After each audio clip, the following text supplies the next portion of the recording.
I gotta be high energy this time. High energy. High energy. I love it when people come to the drive-thru and they're like, yo, I'd like a peppermint mocha. Frappuccino. I'm like, oh, thanks. Now I gotta push a whole other button. Thanks for waiting. Yeah, I guess we should do the intro. No, that's the intro. It's That's me the yelling intro? high energy and then peppermint mocha frappuccino. In case somebody accidentally stumbles across this podcast, because I feel like that's how anyone that would be accident.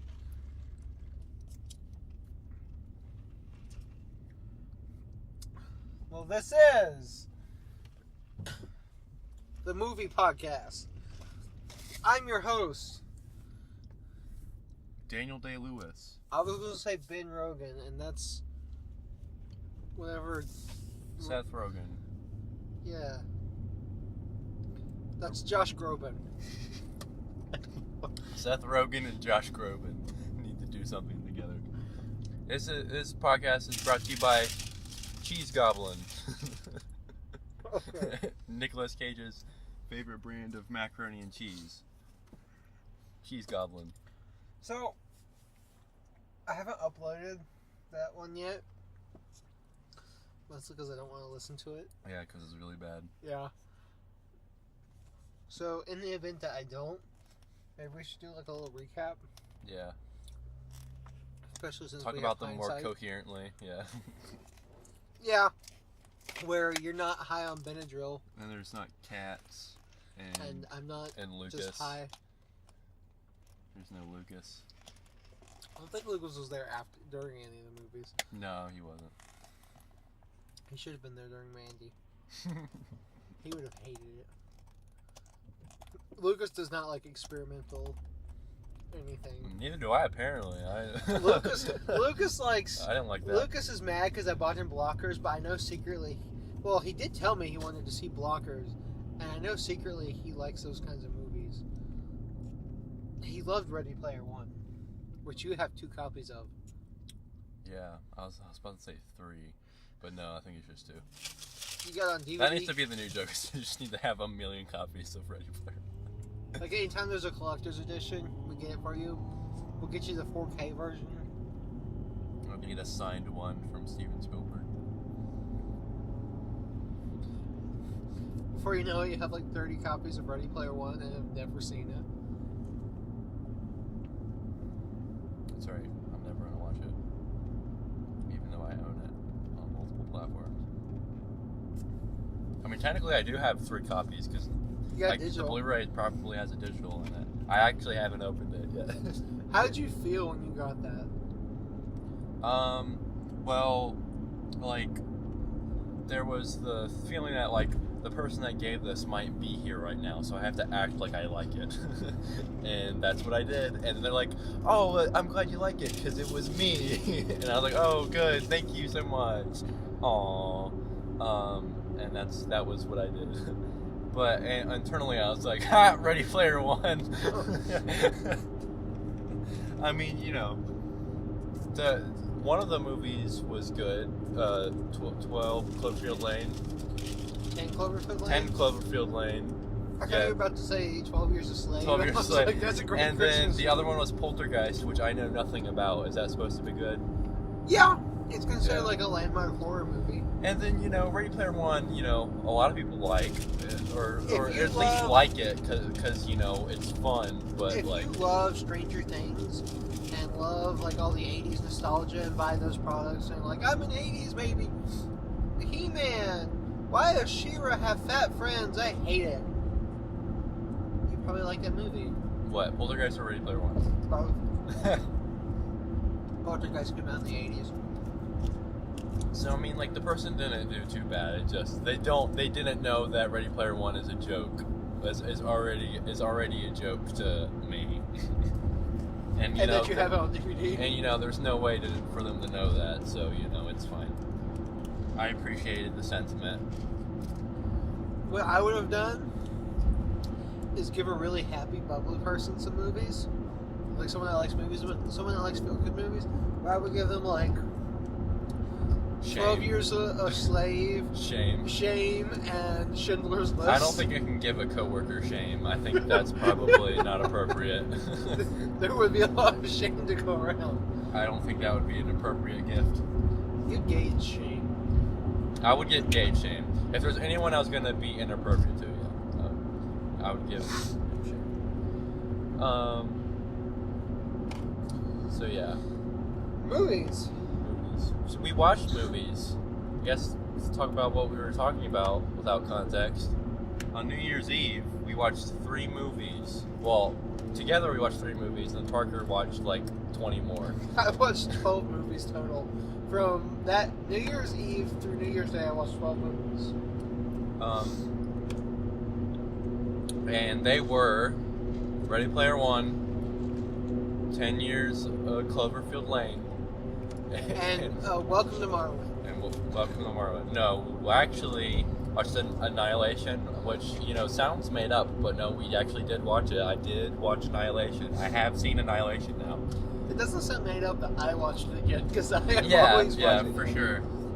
And since then, I watched it another time, and I now own it on Blu-ray too. Does that come in yet? Yeah.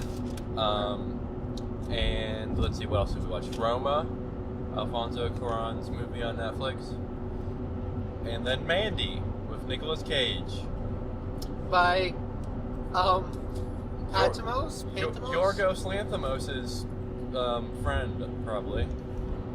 They gotta be friends, probably. Just because they're Greek doesn't mean they're both. I think have Greek names doesn't make them friends. But they work in the same industry. It doesn't make them friends. And they are both Greek, so they have to be friends. It's just like all of the Mexican directors at the Oscars. They're all friends. Okay, that one's technically true, but still. All American directors are friends. That's definitely true.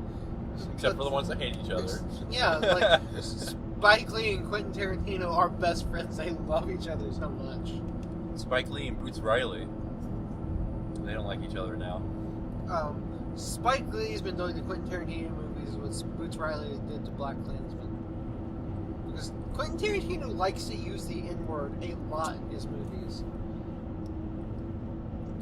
Well, I mean, Django makes sense. What about the others?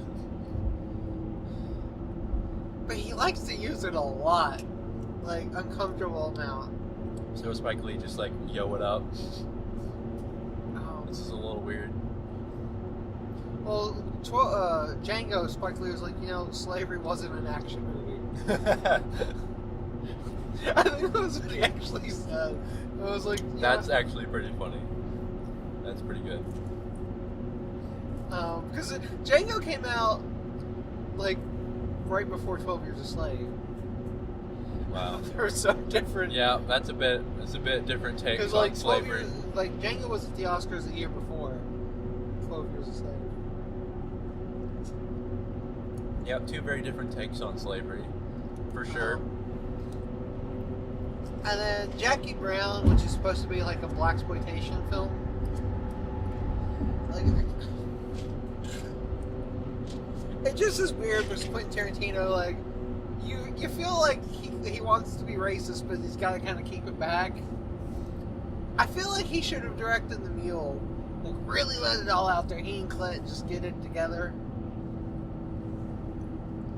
He's got another movie coming out. Well, we've mentioned The Mule. So Check mark. We have that Neon done. Demon. Yeah, I was going to say, Neon Demon. All right, we're done. I can't believe you'd rather watch Neon Demon than Mandy. I would. Mandy was good. Neon Demon's just like, what the fuck? So I guess we should talk about the movies. Let's talk about Roma, because I feel like that's going to be the shortest one. Yeah, it was alright. Here's what I'll say. It's very slow and on the surface level uninteresting, but never while watching it was something like that wasn't interesting happening. Like, it was like everything that was happening, like, I was interested in throughout the whole thing. Engaged. Yeah, engaged, and like,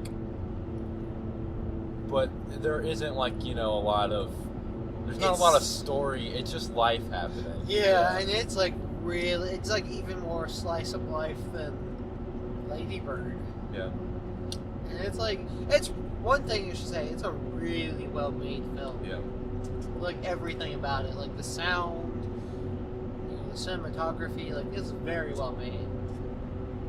It really reminds me a lot of kind of like a Wes Anderson movie and how it's the like set designs are Yeah. done. They're very intricate. And there's a lot going on, and it's just kind of normal It just stuff. didn't have anything quirky. But Well, I but guess with you it could count being a the- lot more shot in a lot more normal way, you know, because it's Yeah. meant to seem, you know, It like was, you like, just real. like you're just looking through a window.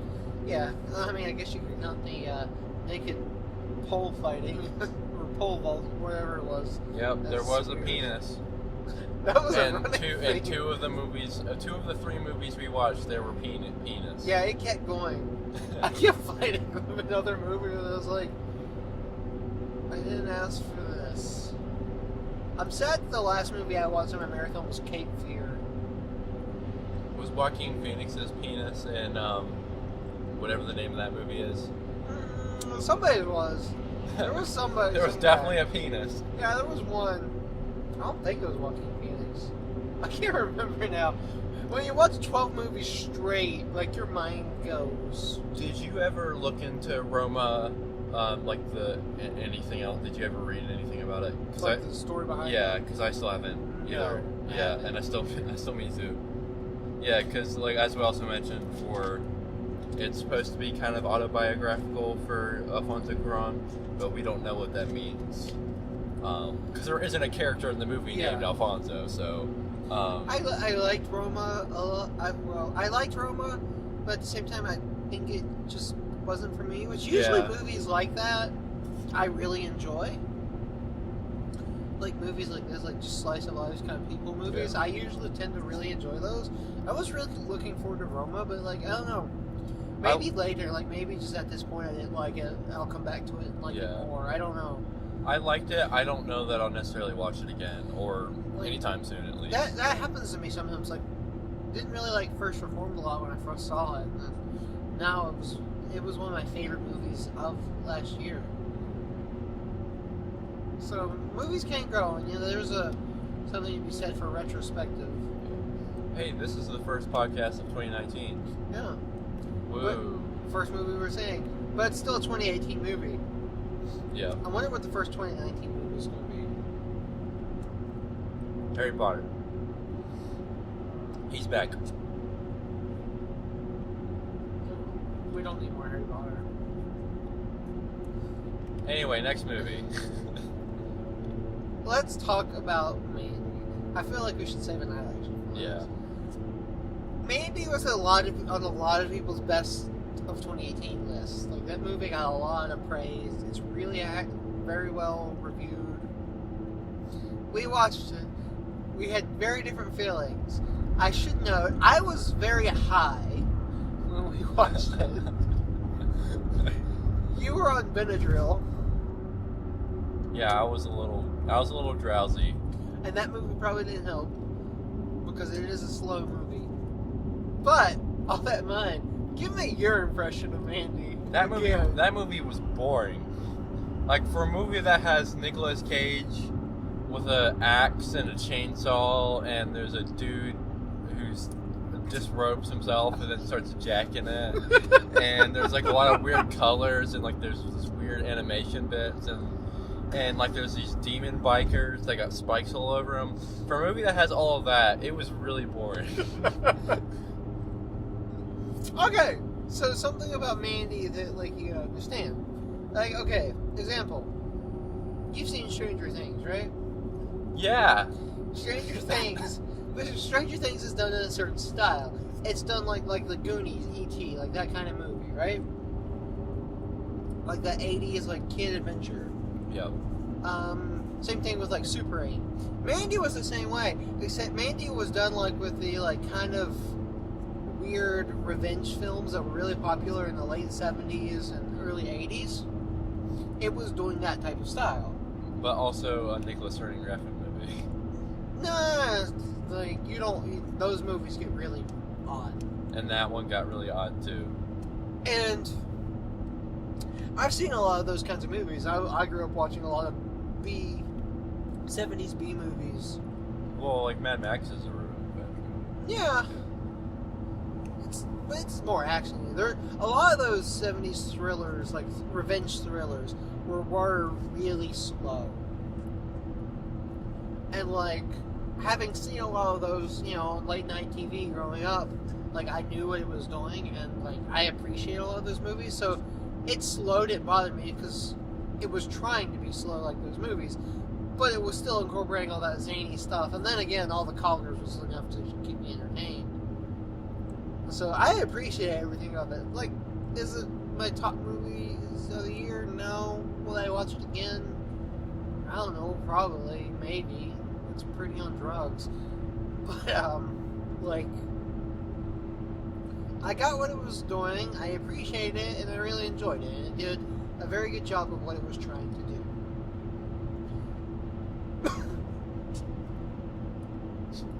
Yeah. I thought it was really boring. And yeah, I don't know. I just did not enjoy older them. movies are kind of, a lot of them are a lot slower. Movies have gotten way more kinetic or fast paced, which But is still, I'm saying, like, for what it was, like a weird, kind of trippy, like, well, weird see, I movie. think a lot of I didn't get a lot of that. It But I just think was just a like, lot of people kind of built it as like a weird trippy. You're expecting like zany, like non-stop, over the top, and it was supposed to be like slow build up, which makes the insane moments even more insane. oh man, I don't know. Like, That was not the movie. I don't know. A lot of people would probably find the original Mad Max slow, Yeah. or even Thunder Road, not Thunder Road, Road Warrior. Road Warrior. People would probably find Road Warrior slow now. Because, like, you compare it to, like, say, the Fast and Furious movies or something. Or Fury Road. That's hard because I watched a review of someone talking about the Road Warrior and, like, how much they love it, and they said the problem is Fury Road's made it obsolete. Because, like, the Road Warrior is such a good movie, but Fury Road is just better in every way. That's a good movie. You know? Which one? Fury Road. Road Warrior is good, too. Yeah. I kind of think Road Warrior is the better action movie just because the stunts are more insane, because they were real. Like, all the stunts were all real in Fury Road, but they were also safe. And, like, Road Warrior, people got messed up, which makes you respect the stunts more. Yeah. I don't know if that makes me respect it more and be like, yeah, maybe you shouldn't have killed those people. I don't think anyone got killed. Yeah, but, like, I don't know, maybe their life is ruined because they can't work anymore. One guy messed his knee up real bad. He was supposed to fly off into one of those like inflatable things that catch people. Yeah. But his leg caught something and hyperextended as he flew through the air, and caused him to like flip through the air. Ooh. When they flip over the truck, the stunt driver was told not to eat because they thought he might have to go to surgery right after. Wow. Yeah. See, Oh. I don't know how I feel about that. It should be worth noting before. Stunt, I guess, stunt rights have gotten better over the years. Before, there's still no stunt category at the Oscars. That's the one they need to add. Like, I know Best Popular Film got scrapped, but like, why not add like that? Because I think there's something to be said for quality stunt work.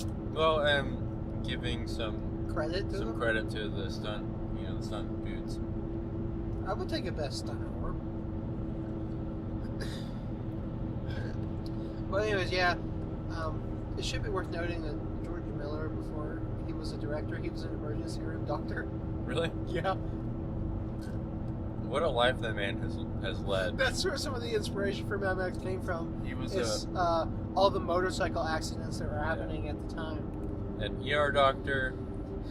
He made Mad Max, and then he made Babe. What a life. No, you're forgetting one more. Happy Feet. Happy Feet. Yeah.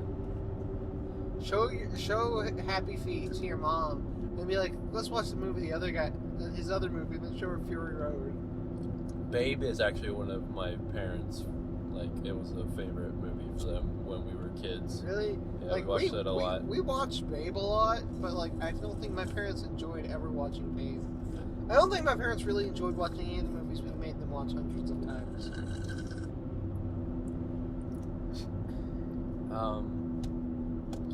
So that's Mandy. Go see it or not. I can't tell you what to do. Don't do it. I'm gonna say no.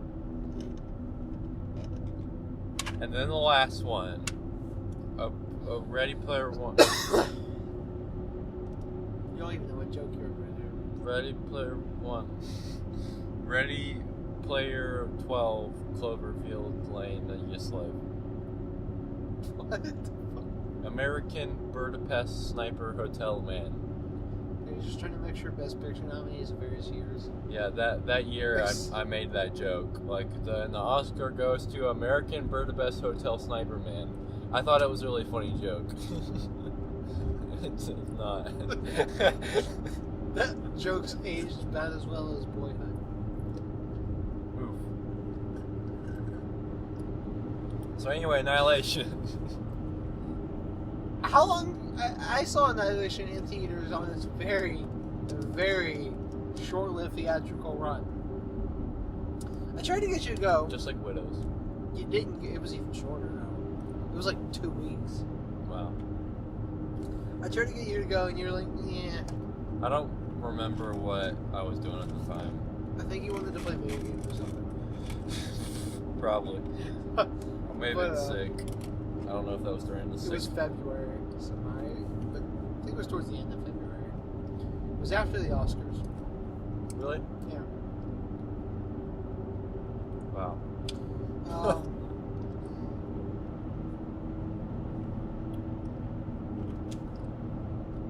Anyway, you saw it in theaters. Yeah. And then I begged you, and then I harassed you for months to watch it.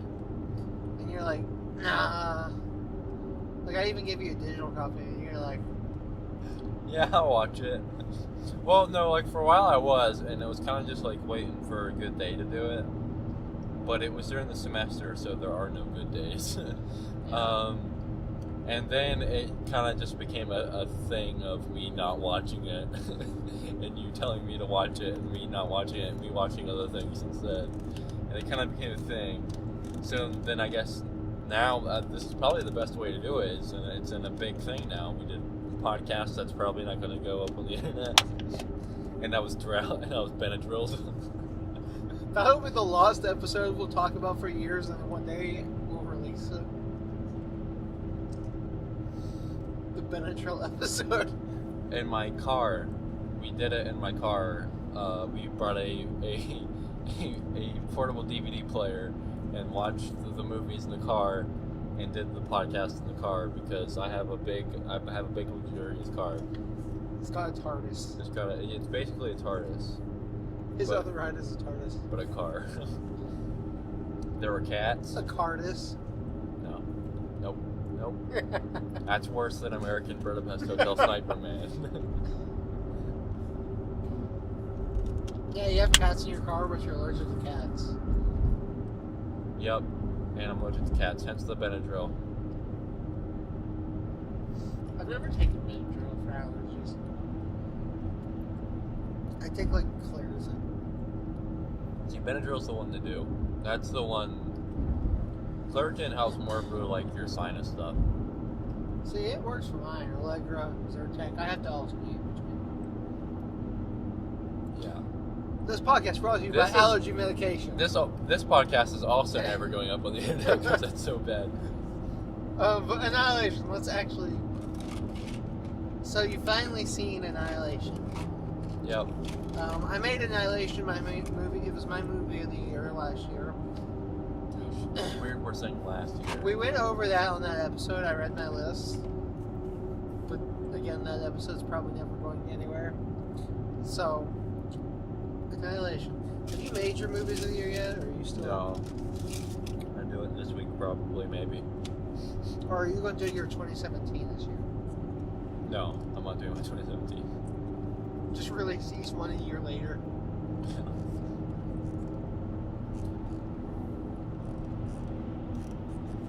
Annihilation will be on it though. I don't know In what way? Because Honorary I mention. don't know what number it'll be. Because I've had, a lot less time to sit with it than other movies. You don't have to necessarily number them. I guess you could do it in no particular order. Nah. But then you gotta know what your favorite No, is. then there's no escalation. Where's Venom? I need escalation. But yeah, Annihilation is one of my favorites, probably. It's a very good sci-fi movie. That Alex Garland's he's good at what he do. So take on Annihilation. There you He's go. good at what he do. I feel like I'm on Benadryl again. This podcast is not the high energy I was promised, or I was promising. I was the one doing the promising. What is happening? So, how did you feel? Like in depth. I don't know. Of Annihilation. I don't know if I'm ready for in depth right now. What about in depth? In depth, I can do. There were a lot of deaths in that movie. Well, I don't know if that's actually even true, because it wasn't killing things, it was changing them. So did anyone die in Annihilation? Who's to say, really? Well, I think there's The Shimmer might have died. I think there was a couple. Yeah. Deaths. Who? Spoilers for Annihilation. I'm trying to think of her name. Shepard? Yeah, Shepard, I remember her. I remember her name because it's Shepard. Yeah. That's easy to remember. And Commander Natalie Portman Shepard. screaming Shepard. And I was like, yeah, Shepard! We need Shepard right now. I was thinking, what's the other one's name? Radek. And I don't remember the name of the loud one that was upset all of the time. And, That's the one I'm thinking of. yeah. But even so... They got their throats ripped out by bears. Yeah, but they're dead. the Tessa Thompson's character is but it's almost like their mind is in the creature now or something like that. We don't understand what's going on in there. So are they really dead or are they just part of the Shimmer now? Who's to say? I don't know. The one that got their jaw ripped out. I've heard a lot of people criticize Annihilation. They're like, this is such a bad horror movie. And I was like, What? apparently a lot of people viewed it as a horror movie and then it sucks. I never viewed it as a horror movie. Because it's not. Go into IMDb and look at the rating. It's got a 6. Well, you don't read random people on the internet. Really? There's your first problem. Windows is also like that. They're like, these movies suck. I mean, that's going to be every movie. No. I think Ready Player One's got an 8. Yeah, but there's a lot. Aquaman's higher. But user score doesn't matter. Don't even worry about it. Don't read them. Don't even go into it. It does, because it means we're going to get more and more Don't step into it. It means we're going to get more dumb movies, because that's what people are going to see. Now I remember the podcast we started a new game that I forgot to do stuff for. The Netflix description game. We read description of Netflix's descriptions for movies or shows and stuff.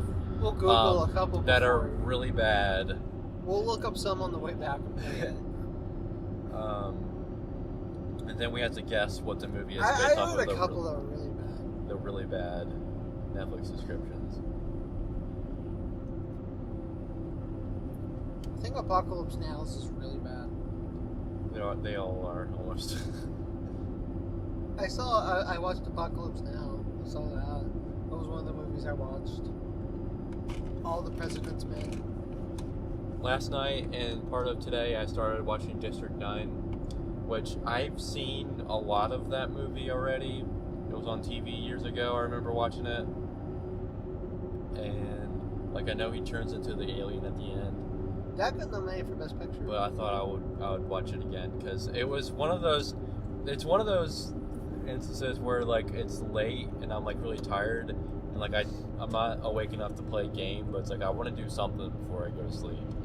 So then I just spur of the moment impulse watch something, and District 9 is one of those movies that I don't impulse watch 12 Years a Slave or something like that, something really heavy.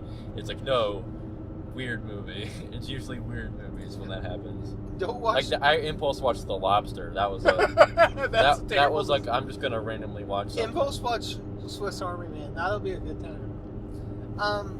I ever told you about my story of how I saw 12 Years a Slave twice? Maybe. I don't know if I've ever said that on the podcast. You might have. I don't remember. So I went to I looked on their website because I wanted to see the movie Nebraska. I was going to see Nebraska one night and see 12 Years a Slave the next day. Right? They had the websites everything wrong on the. No, I saw 12 Years a Slave one night. I was going to see Nebraska the next day. That's what it was. So I went to see 12 Years a Slave one night. It was really good. I went to see Nebraska the next day. They had the times wrong because they were showing them both that day.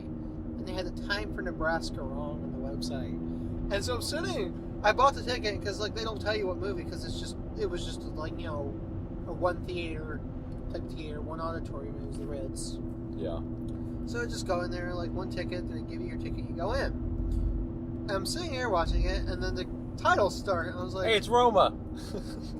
Sorry. Hey, Hey, it's Roma Family Restaurant. roll credits. Oh god. But yeah. Anyway. I had the same. I was like, this movie's made by the same people that made 12 Years a Slave. I was like, wait. Oh.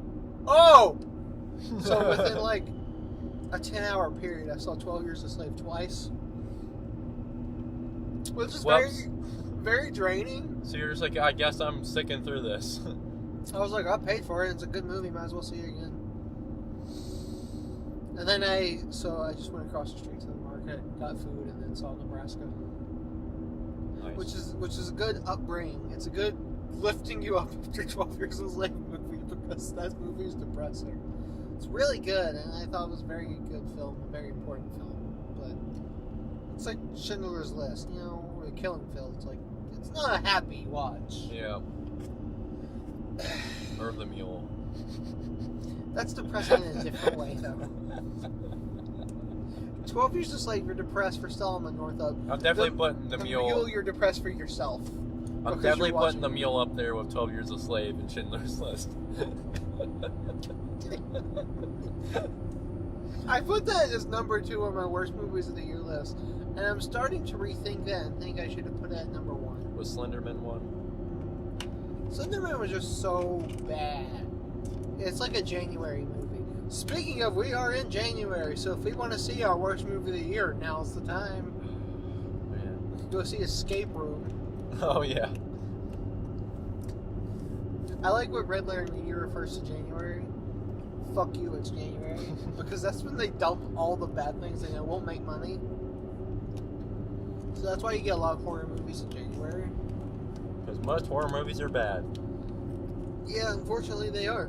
I mean, you get a few good ones. Everyone says Hereditary. There's just a lot of them. That's the weird thing is like, There's a lot. do you think there would be a horror movie burnout like westerns and like you'd stop doing it for a while? But no, there's just like I think since the beginning of time, there's always been horror movies in the theater. Like I feel like there's always a horror movie out at all times. But you can do so many different types of horror. I guess Yeah. more than Western. And like you can Yeah. vary it and stuff. And like the horror's got such a big fan base. People that just love Yeah. horror movies. And Bunch they'll of just go weirdos. binge a bunch of terrible horror movies. My car can't go faster than 50 miles an hour up this hill. It's so broken. It sounds like it's dying. There's some rich lady behind us because she looks rich. And I think she's going to rear-end me. Riveting podcast. Brought to you by allergy medication. Let's see. Are you rich? She's passing. Well, she's got a Jeep, which isn't necessarily a rich She's car. passing very slowly, I'll say. She's got one of those. And that's kind of like life. She's only when you're watching the mule. We're all passing very slowly. The mule was very slow. She's got one of those flippy sequin seat covers. Flippy sequin. That's gonna be my movie. Flippy sequin. It's gonna be like a depressing story about like This is a addiction. bad podcast.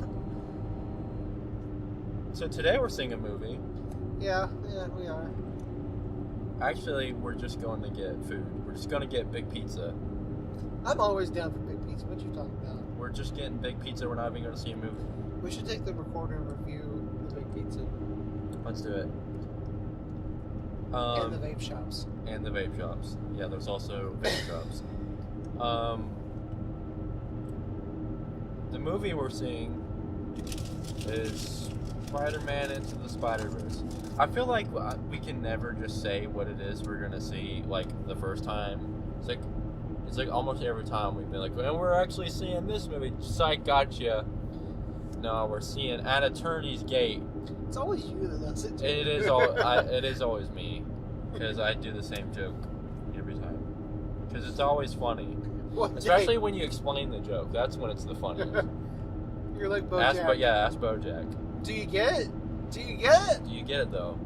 Do you get it? Because I was saying we're actually gonna see Spider-Man, but that was a joke because we already saw Spider-Man. I want to see it again. Isn't that funny? Yeah. It was so good. I want to see it again.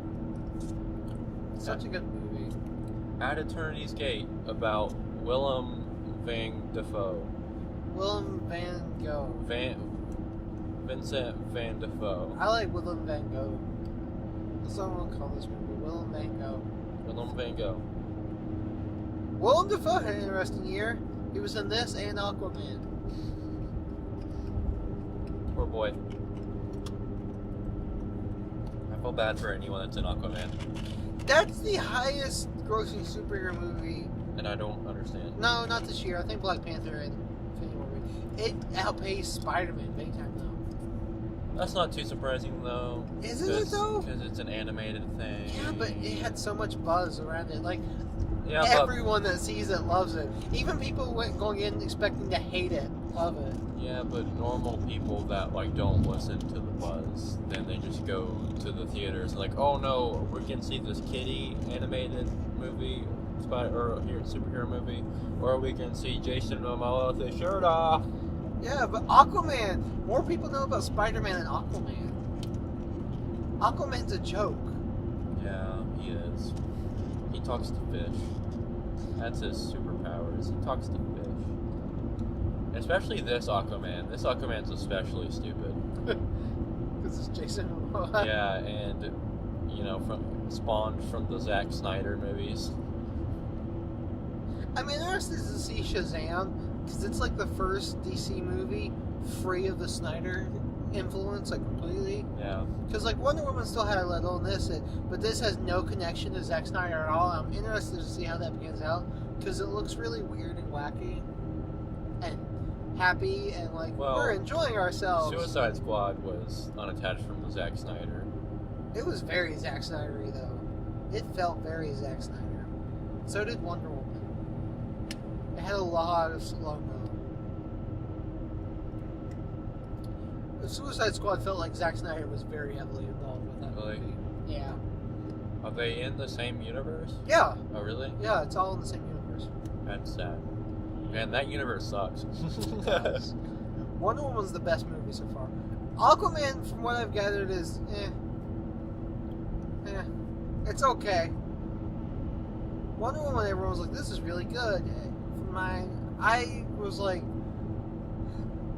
it's okay. But the day I saw it, I had a lot going on. So I was not really in the movie. So I do need to watch it again to give an honest view. But, yeah. Also, I get your phases, like every once in a while. I get excited for superhero movies, and then I get burnt out, then I get excited again, and it just goes like that. I was excited for Infinity War, then I got burnt out, and I'm in that phase right now. Like, my brain changes, like, I have two sets of mindsets. I have my movie brain and my film brain. Kelsey and I had a discussion of film versus movie earlier this week. But, like summer season, that's movie brain. Like if I want to go see Godzilla and all the Marvel movies, that's my movie brain. And then there's like the film brain that wants to see At Eternity's Gate and Birdman. The Favorite. Yeah, Birdman, The Favorite. I'm trying to think of the most pretentious movies. Anything. The Lobster. The Lobster. Anything Yorgos Lanthimos. Roma. First Reform, those kinds of movies. And like I do get a different. First Reform's got a mainstream appeal. That was a waste of time. I do get in a different mindset for those different types of movies. Like, right now, where I'm still kind of in the film mindset, and I will be until after the Oscars, I'm not really excited for any of the big movies from this year, like not Avengers or Captain Marvel or anything, except for Godzilla. Star Wars. I almost said Spider-Man. Star Wars is still just too far away for me. And honestly, like, I love... Oh, man, we're going to get a trailer for that soon. Yeah. Like, in this... Disney's going to have a killer year. Gosh. With Endgame and Episode 9. I'm honestly not super looking forward to Episode 9. It's just like, yeah, after Last Jedi and all of that. Yeah, trash, that's what I was getting ready to say. I love The Last Jedi. I don't, because it's either gonna be like, oh yeah, this is the movie we needed, this made The Last Jedi way better, like, Last Jedi sucked, thank you JJ for redeeming us. I mean, we're gonna be hearing a lot of that, or it's gonna be like, oh no, Rian Johnson ruined it for good, and this movie sucked too, because Rian Johnson screwed it up so bad. Yeah, I was gonna say, I love The Last Jedi, I really do. It's one of my favorite Star Wars movies. But just all the crap around it, oh my god. I don't even get how it got so bad. Like, why that movie had such a strong reaction. Solo is my favorite Star Wars movie, because it's got Woody Harrelson. And Woody Harrelson being in the Star Wars universe just makes me happy. It does kind of... Yeah, it is kind of amazing. Like, it's something I didn't even think about that much until, like, we watched the movie. I'm like, holy crap, Woody Harrelson is in this.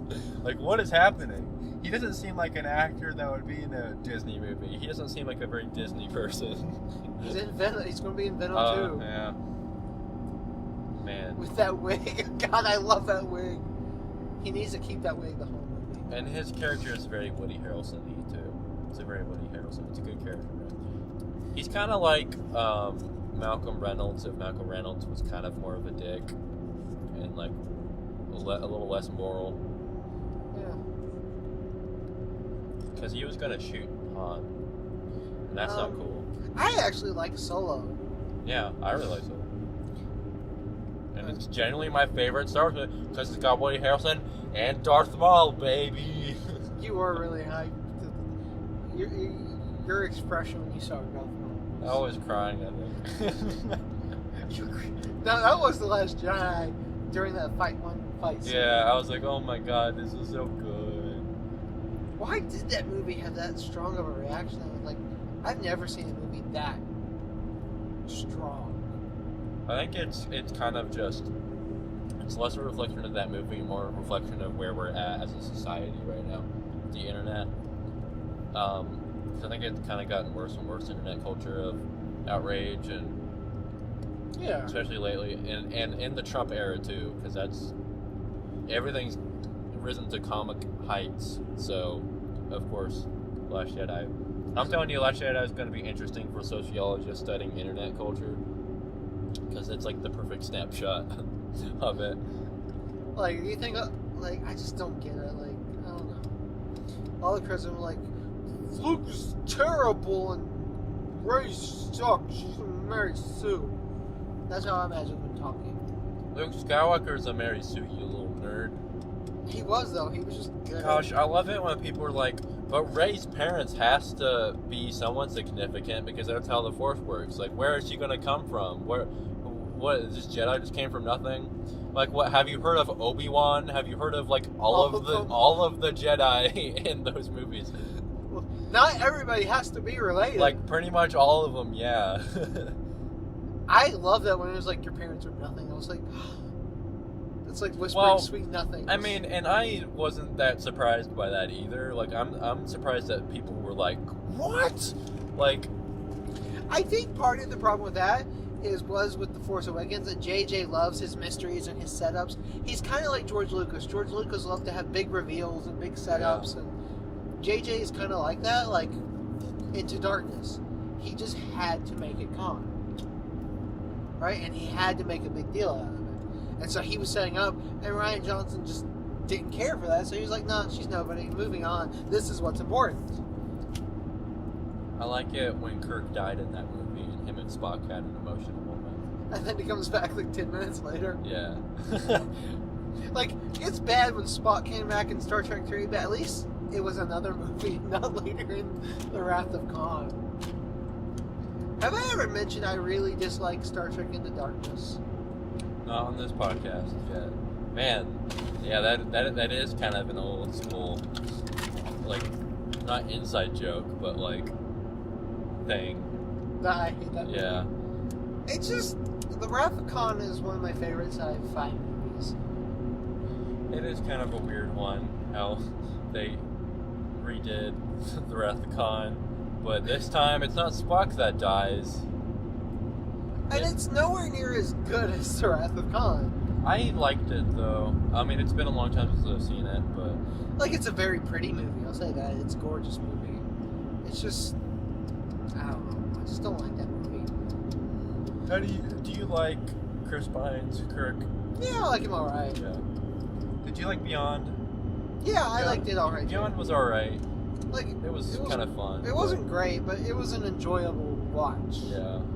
Was it a great, like, am I going to remember this movie in 20 years? No. But it was enjoyable to watch. I feel like it's kind of like a Mission Impossible kind of movie. Like, that's fun. And I do believe in those movies. I think we should still have movies like, oh, that was fun. Speaking of J.J. Abrams did a Mission Impossible movie. Hey, that was his first movie. Yeah. Mission Impossible 3. It's the only one I've seen is Mission Impossible 3. That's, you know what's weird is every Mission Impossible movie has a big director. And they only do one. Yeah, it's like Bond too. It was Brian De Palma, John Woo, J.J. Abrams, Brad Bird.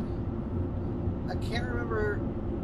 Christopher McQuarrie, I think, did the last one. I can't remember who did the one before that. Greta Gerwig's doing the next one. You know, you make that joke, but I would go see Greta Gerwig's Mission Impossible. Oh man, imagine Wes Anderson doing like an action movie. I want to see a Wes Anderson action movie. Can he do the next Mission Impossible? Gosh, that'd be. Oh no. You know who's the perfect? Edgar Wright. That would be really good, though. Edgar Wright. Yeah, no, that's what I'm saying. Edgar Wright does the next Mission Impossible movie. He was supposed to do Ant-Man. That would be cool. Have you ever seen his Ant-Man short film? Nope. He did. I'll try and send it to you. He did like a trailer, but it was like a proof of concept trailer. Yeah. And the reason he left is he didn't want it to be super connected to the MCU. Yeah. Like, he was okay with it being in the MCU, but like he didn't want it to be like how Marvel's like, huh? See how everything's connected? Like, you can't have solo stories much anymore. And he didn't want to do that. I wish we'd gotten his movie. It would have been really funny. Baby Driver. But they needed Baby Driver, so we got that. His magnum opus. I feel like he still would have done Baby Driver. I mean, yeah, he would have, but I mean, we got it quicker. But if we waited, the Kevin Spacey stuff would have come out. We wouldn't got Kevin Spacey, so less people would have an issue with watching Baby Driver. Yeah. Who would you replace Kevin Spacey with? In that movie, you could replace him with a lot of people. Yeah. That's not his signature role. Yeah, I'm trying to think. Like something like Seven or American Beauty, which, yeah, that, like, especially American Beauty, knowing what he did makes his movies harder to watch. But at the same time, I can't think of anyone else that could have played those as well. But Baby Driver, you could have found somebody that played the ringleader. But who? I'm thinking. Brad Pitt. No. It used to be kind of. Oh no. Jason Momoa. No, what's his name? Woody Harrelson. Woody Harrelson would be good. What's Sam Rockwell? Dude from Breaking Bad and Godzilla? Bryan Cranston? Yeah, Bryan Cranston. Yeah. Bryan Cranston. Yeah. Bryan Cranston. Because I was thinking he needs to be kind of older but kind of charming, but he can also be kind of scary. Bryan Cranston would have done that really well. Yeah, Bryan Cranston. See, there we go. Okay, there we go. We're remaking Baby Driver with Bryan Cranston. But just digitally insert Bryan Cranston over Kevin Spacey. Bryan Cranston's a lovable man. He is. I really wish he... I've always said... I really wish he didn't touch those kids. Kevin Spacey. Did you see his apology video? That wasn't the Let's Be House Frank of Cards video. Oh my god. Yeah. what in the world was that? And that was like on the day he got charged too. Like, what are you doing, my friend? What are you doing? I don't think you want to call that your friend. Yeah, he isn't my friend. That would be one you want to distance yourself from. I hate that because, like... It was so weird. Kevin Spacey has been in some really good movies. It's just doubling down on him being a shithead. He has been in some really good movies. And I hate that because that makes those movies, especially like American Beauty, way harder to watch. And I could understand anyone that says they can't watch it with him. I totally get that. But at the same time, like, that sucks for everyone else involved. Like Baby Driver. Like, you know, like Edgar Wright. Probably, given Edgar Wright didn't know Kevin Spacey was a molester. Yeah. And like, that's not fair to everyone else involved in that movie. And it's a really good movie. And it just sucks. Kevin Spacey, why'd you have to be such a... God damn Kevin Spacey. I mean, it kind of makes sense. Like, I could see it. I mean, yeah, watch American Beauty and Seven back to back and you don't have a hard time believing that the guy molests people. Or House of Cards. I've never seen House of Cards. Because I think he actually does. I think he has multiple affairs and, like, with people he has power over. I mean, because he's the president, he has power over. Is he Donald Trump? He's probably got better hair. Oh, yeah. I mean, that's a little bit... I think the worst hair is Donald Trump. Clint Eastwood's hair in The Mule. I don't know. It's still better than Donald Trump. The Mule would have been better if Clint Eastwood's character's hat had been a MAGA hat. It would have been better if it was Donald Trump instead of Clint Eastwood. That would have been a different movie.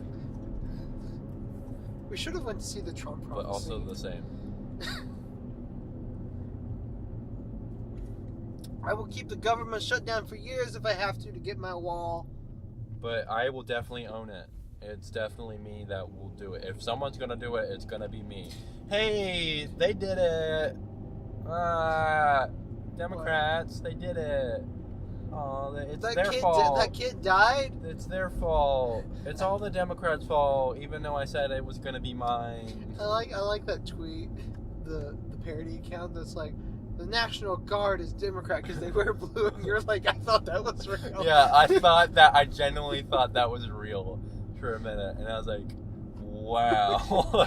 Because, like, I thought it was real, but it was, like, him being kind of jokey. Like, it was him trying to do something funny. Because occasionally he does that. He tweets something that's, like, kind of a joke. But he's really bad at telling jokes. And so I thought that's what it was. But still, I thought it was like a Mike Huckabee level bad joke. No, he's the best at jokes. There's nobody that tells jokes better than Trump. Trump tells the best jokes. It was luckily fake. But when he tweeted about the kid dying being the Democrats' fault, that wasn't fake. Yeah, neither are. Well, that's the other thing is that one's not fake, but all of his other ones that aren't fake are even worse. That's the one you wish was fake. Yeah. Or you wish was real over all of his other tweets. So Willem Dafoe. The movie looks pretty good. It's also got Oscar Isaac. We've seen a lot of Oscar Isaac movies. Did you know Annihilation was filming around the same time as The Last Jedi? Yep. But towards the end? Yep. I know that because he took Natalie Portman came to visit. Yeah, he took Natalie Portman. But it was after Mark Hamill had left. So he still has never met Natalie Portman. Because Star Wars wished her happy birthday. He's like, I've never met this woman, that's my mother. Yeah. And Rian Johnson's like, yeah, she came by the set, but it was after you were gone. Yeah.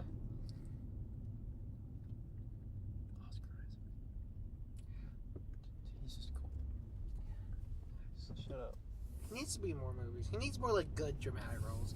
He needs something, like, inside Llewyn Davis. We need a movie with Oscar Isaac, Ryan Gosling, if I said Ryan Gosling, and Armie Hammer. The three boys. What about Michael Fassbender? No. I like Michael Fassbender. Yeah, but he's already, like, really good. Everyone knows he's really good. Whereas, I don't know that people necessarily appreciate. I don't know. I don't think Gosling, anyone really Oscar. appreciates Michael Fassbender because most people know who he is, other than the guy that was in Assassin's Creed. No, I don't know. X-Men, also Yeah, learn on the mainstream. And let's see, I'm trying to think of like the first thing I saw.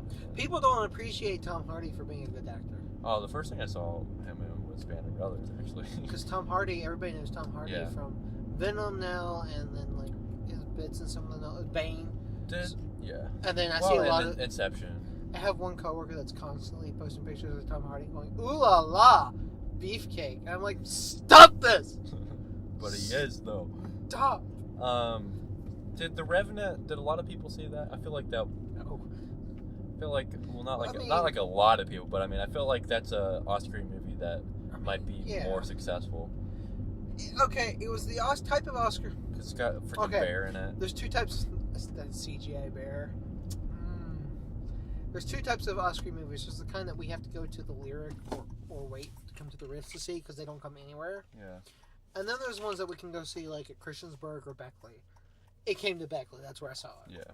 So Because it's a Leo movie. I wish I had went to see it at Blacksburg and IMAX because I bet you that movie in IMAX was Yeah. gorgeous.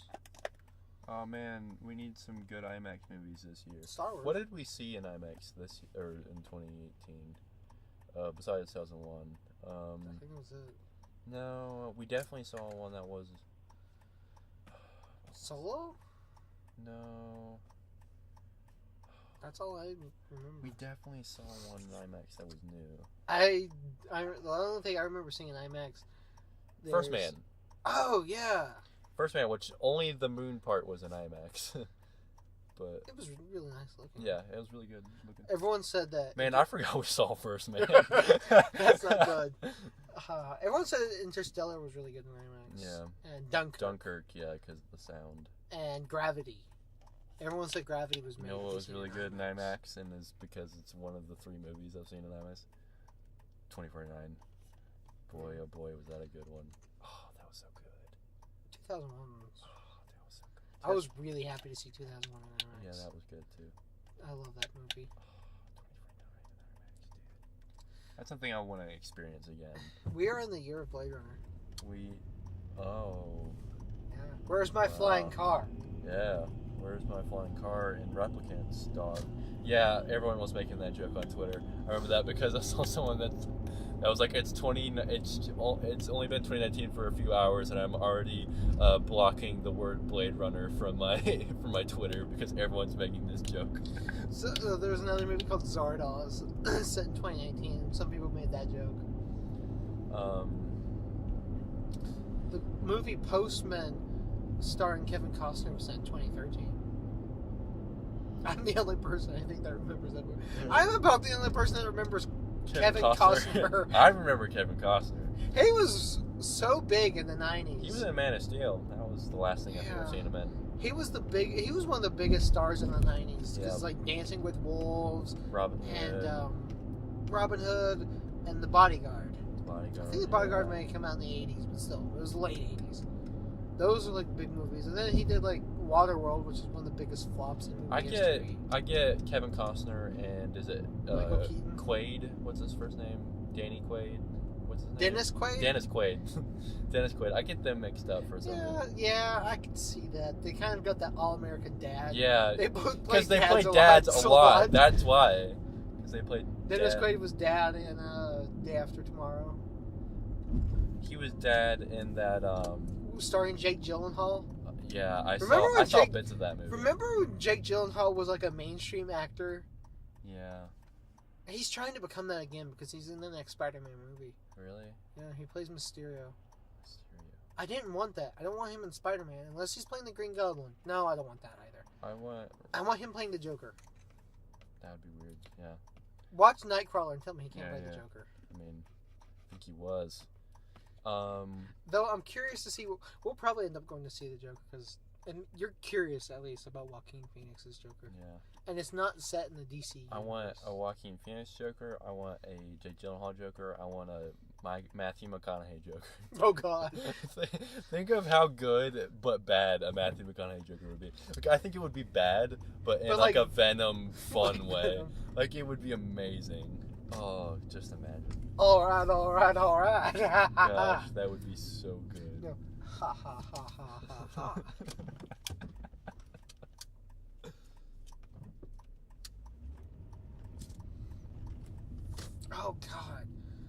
I want more Matthew McConaughey. We should go see Serenity.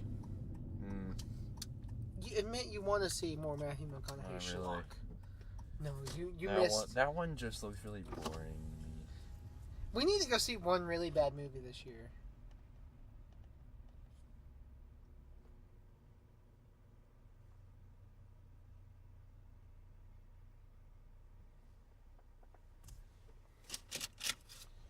I'm backing the car up in the parking garage because I want Kelson to read, so make sure I should read spelling. I can't see because your window. Someone corrected the spelling. That's hilarious. They wrote no paper money will be accepted, but like exception, that type of accept. Someone corrected it to the right. Accepted. That sounds like someone in Blacksburg. I'd have done it. I wouldn't have. You'd have taken a picture with lols. I wouldn't have even read it. I want to park. I'm not here for reading. Are you kidding me? I don't watch movies because I read. Yeah, that's the real reason I don't like Romas, because I had to read the whole time. You don't like to read your movies? I hate foreign languages. They make me read. You say it as a joke, but I've met people that say that. I've had people say that to me. I mean, I wouldn't want every movie to be subtitled, you know? Like, that... Like, especially if it's, like, a very visually stunning movie. Like, which this one was, but, like, something where, like, there's a lot going on. Like, I don't want to have to read. But... Never watched the movie Solaris. Yeah. Because that's a Russian film. It's almost 3 hours long. And then I'd have to pause it and be like, wait, what's going on? Because I have to read this. And then also pause it, rewind it, and then see what's happening. At Attorney's Gate. Here we go.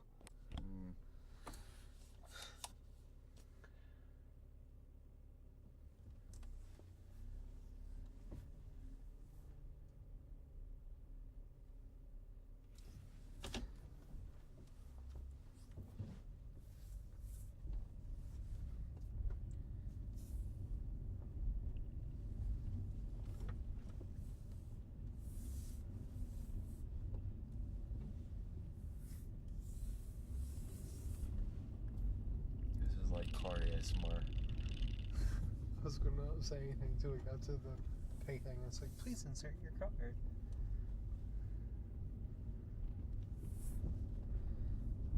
Oh, look at that little tick truck.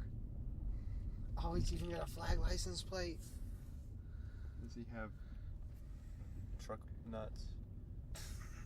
I hope so. I hope he was in the Van Gogh movie.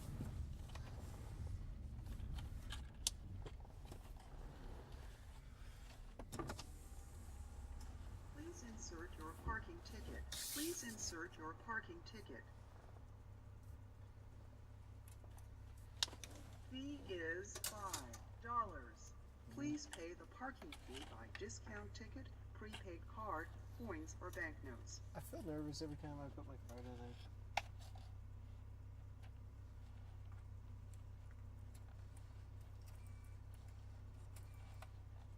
This card is unusable. Your mom. Got him. Now checking your credit card. Please wait. Thank you. It was like your card is unusable. I was like, well, shit. Just drive on through. That's the only money I got. I would say use my card, but no, just drive through. I really hope this isn't a one-way street. Man. Benny's. If it is a one-way street, just stop, get out, and go to Benny's. Benny's is right there. Yeah. Man, Vincent really did make me hungry. Dang it, Vincent. We got to see Vincent Van Gogh. We need to go watch Loving Vincent now. That's what we need to do. Go home, watch Loving Vincent. I don't know where I'm going, because I should have turned up that way. Or turned to the left. I guess I really did want to drive by Benny's. Benny's. Look how beautiful it is.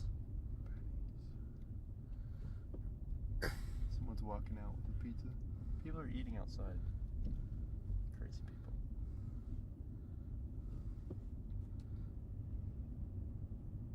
It's so nice. A cafe and bakery.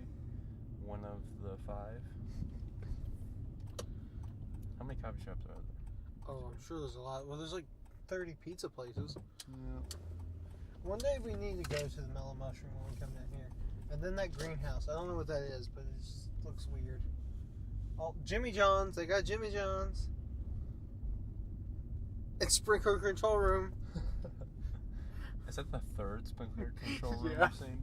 What is that with that? I have never acknowledged a sprinkler control room until tonight, and there have been 3 of them. Yeah. I don't know what's up with that. We should explore Blacksburg more when we come here. Yeah. Go to the Mellow Mushroom. We'll go to the cellar. Take in that local atmosphere. Take in that college town atmosphere. Take in that college town pizza. Yeah. Suck at college students for taking your pizza. Everyone knows Blacksburg, Virginia has the best pizza in America. Some people would say New York. Some people would say Chicago. Some people would say I don't know where else. Here's But no, Wall Street. New Jersey. I don't think New Jersey's got the best of anything. New Jersey gets bullied by New York. Now we're just driving through residential Blacksburg because I don't know where I'm going. Like, I know where I'm going through here. I just aimlessly driving. No, that's a frat house. Because I wasn't quite ready to go home. Oh yeah, that's a frat house. Black. Hey, it's a Space Needle. Everyone also knows that Blacksburg, Virginia is the home of the Space Needle. Yeah, Didn't you know that? I know that. Aren't there 2 Space Needles?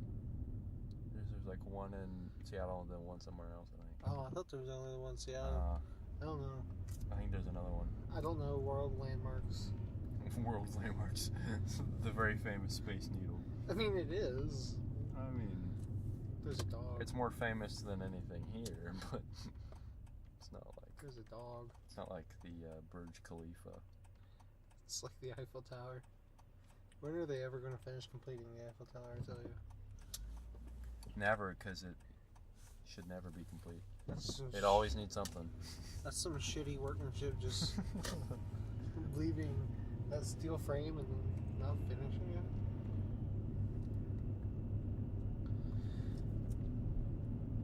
Gourmet pantry. So, despite us talking about food and stuff, we actually did see Saving Vincent. Saving Vincent? Oh, no. I kept thinking that, no, At Eternity's Gate. It's also Loving Vincent. I think Saving Vincent's better. That's definitely a frat house. Oh yeah. Oh yeah. There's a volleyball, a beach volleyball set up in the back. I feel like a lot of these are. You can tell which ones are frat houses and Yeah. not, though. Yeah, anyways. At Eternity's Gate.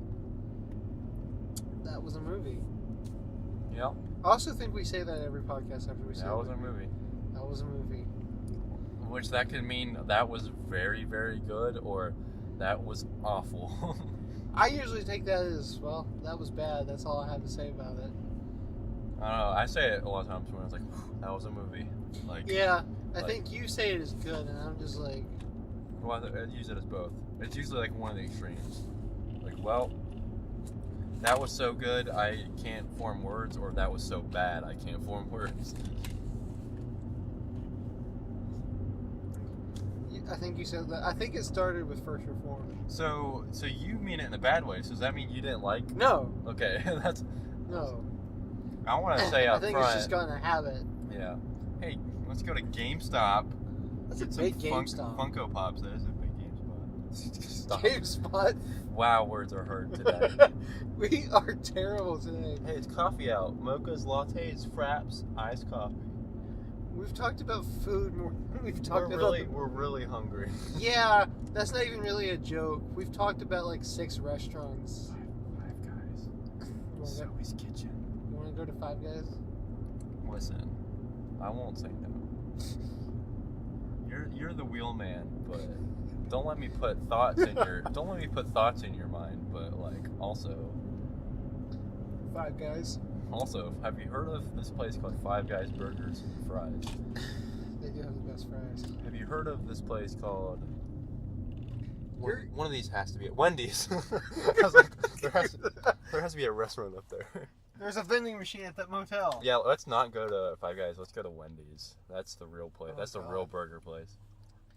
I wonder if that's the motel the college students go to meet up when they're trying to hide from their parents. Yeah, probably. I feel like that's any like motel like that. It's like either that or it's like No Country for Old Men. Like you're laying low. I think motels should have hourly rates. Like an hourly rates option. Like, you know, Yeah. You rent a prostitute, you're only going to be there in an hour.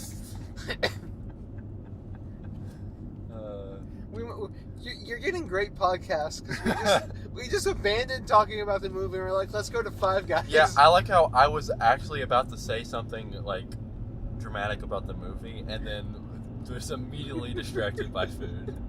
Because I was about to say, up front, I want to say that I really liked that movie. Yeah, same. I really liked that movie. I love that movie. But also Five Guys Burgers and Fries. I think we're just both really hungry. Because, like, I'm here eating gobstoppers. that's all he's eaten for a week. Is Yeah, these all for a gobstoppers. week is these gobstoppers. It takes him that long to break them up. Yeah, because I was eating them in the last podcast. That's almost believable. No, genuinely, this is the same box of gobstoppers. Because I only ate them, while I was watching the movie, and then I didn't touch them since. So let's just talk about going to the lyric. I think, did Call Me By Your Name have somebody urinating in it? Yes. Because I think that's a theme. Well, 'Cause didn't the Green Book have somebody urinating? yeah, they pulled over and he peed. Yeah. And First Reformed did. Did Call Me By Your Name have a pee? Yeah, for sure. Yeah, definitely. I remember now. I was trying to think of it. Yeah, because I think there's a couple. I think there's one where Armie Hammer's peeing and Timmy's like, ooh, he's peeing. Oh, God. And then I think there's another one where Timmy's peeing. So every movie we've seen at the lyric has had a peeing scene. That one was great. Because he's talking about how much he loves nature and all that, and then they're just pissing on nature. Wasn't that like one shot? I feel like that had to have been a metaphor. Ooh, speaking of nature. That's some good nature. It's a sunset for you people that are hearing impaired. Oh man, speaking of hearing impaired. God, I don't know where that came from. For anyone that is watching this, because this is just an audio podcast, there was a lot of sunlight in that movie too. Speaking of sunsets, there's a lot of sunlight, a lot of lens flares. I'm a lens flare. There's a lot of lens flares in that movie. I think J.J. Abrams consulted. Like sometimes it's like they literally just went in the Photoshop and used the lens flare tool and just stuck it on there. There's a lot of lens flares. How do you feel about lens flares? I mean, it's what it's. Do you like them? Do they It's annoy whatever. you? Whatever. Hey, I don't think it's something I generally think about much, but in this movie I did because there was a lot of them. I know a lot of people make fun of J.J. Abrams for having a lot of lens flares. Yeah, Did The Force Awakens have many? I can't remember. probably. The Star Trek ones had a crap ton of lens flares.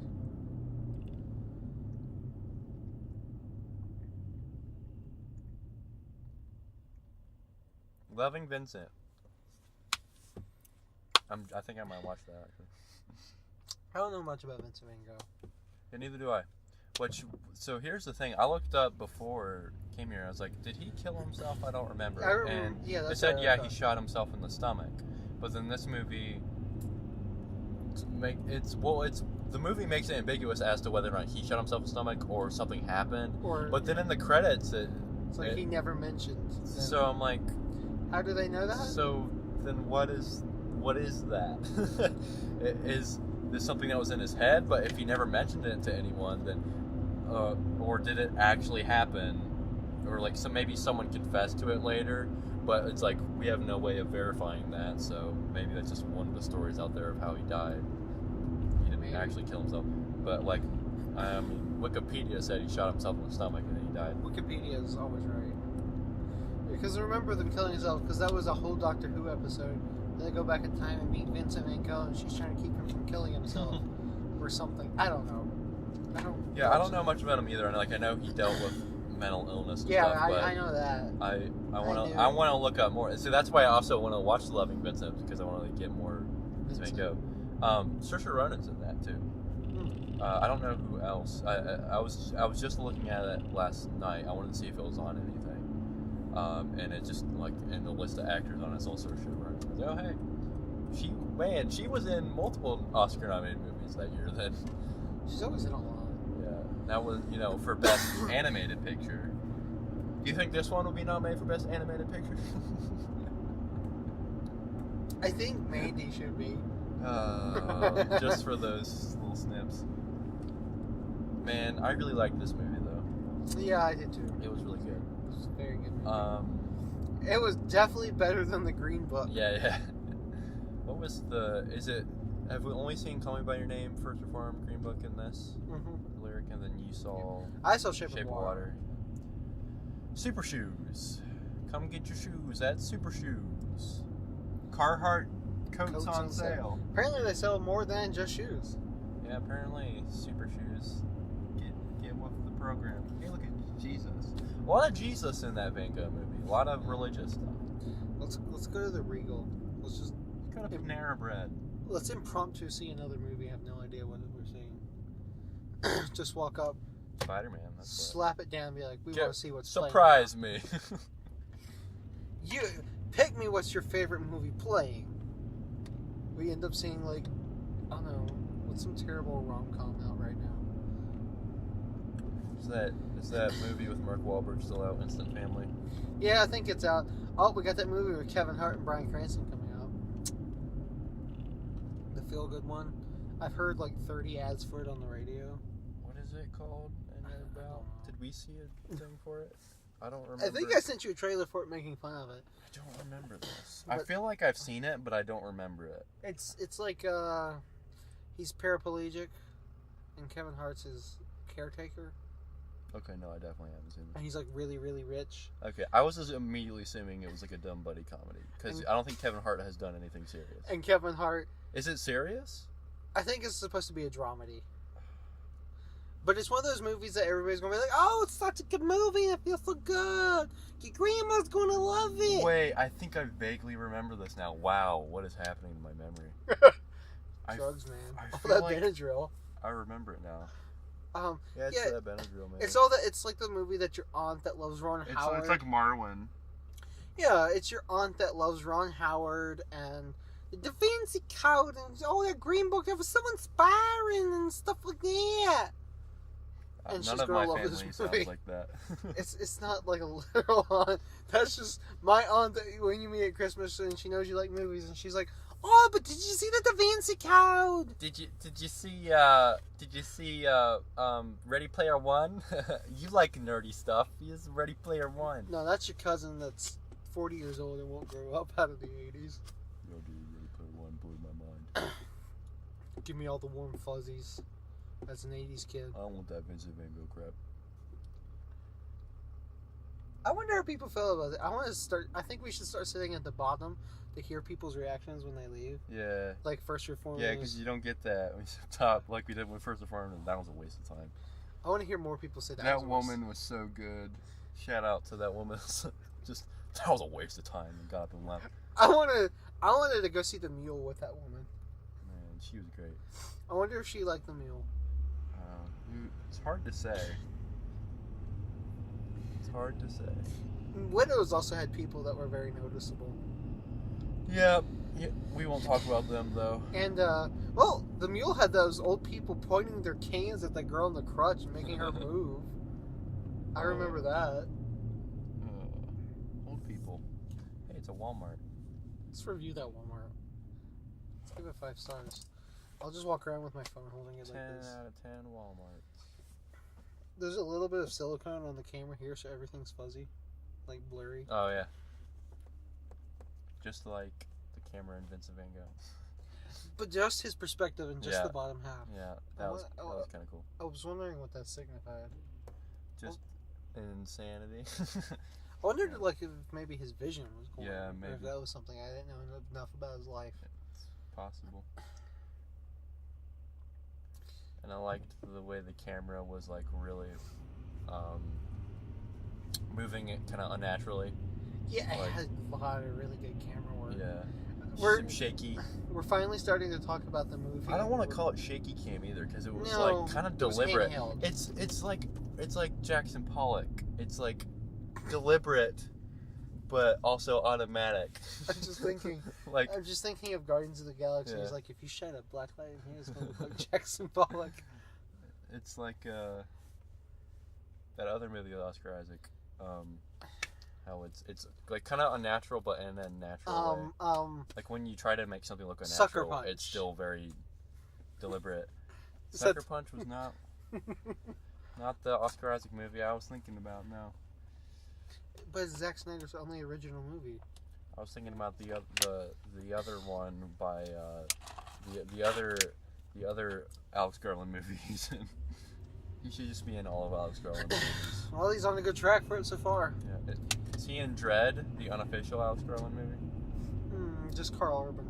Is it just Carl Urban? Carl Urban? But you never see Carl Urban's face because he's always wearing that helmet. Yeah, got that And so he's like literally just wow, look at that Chick-fil-A. just his chin. That's a And Chick-fil-A. if anyone's wondering, we're not joking. We're just now pulling into Five Guys. Should we bring the mic in? Five Guys is too loud. There's too much music. We literally drove to a different town out of our way. This is sad. But also, There's also a license plate that says gorgeous, but spelled Gorgeus.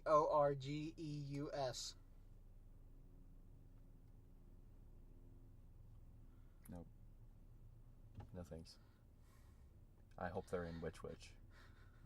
I'm gonna guess they're in Witch Witch. Either that or Charmurray Salon. I don't think that's open. Let's go to Witch Witch. Yeah. There's like... We'll see y'all after food. Hi y'all, my name's Loretta. What?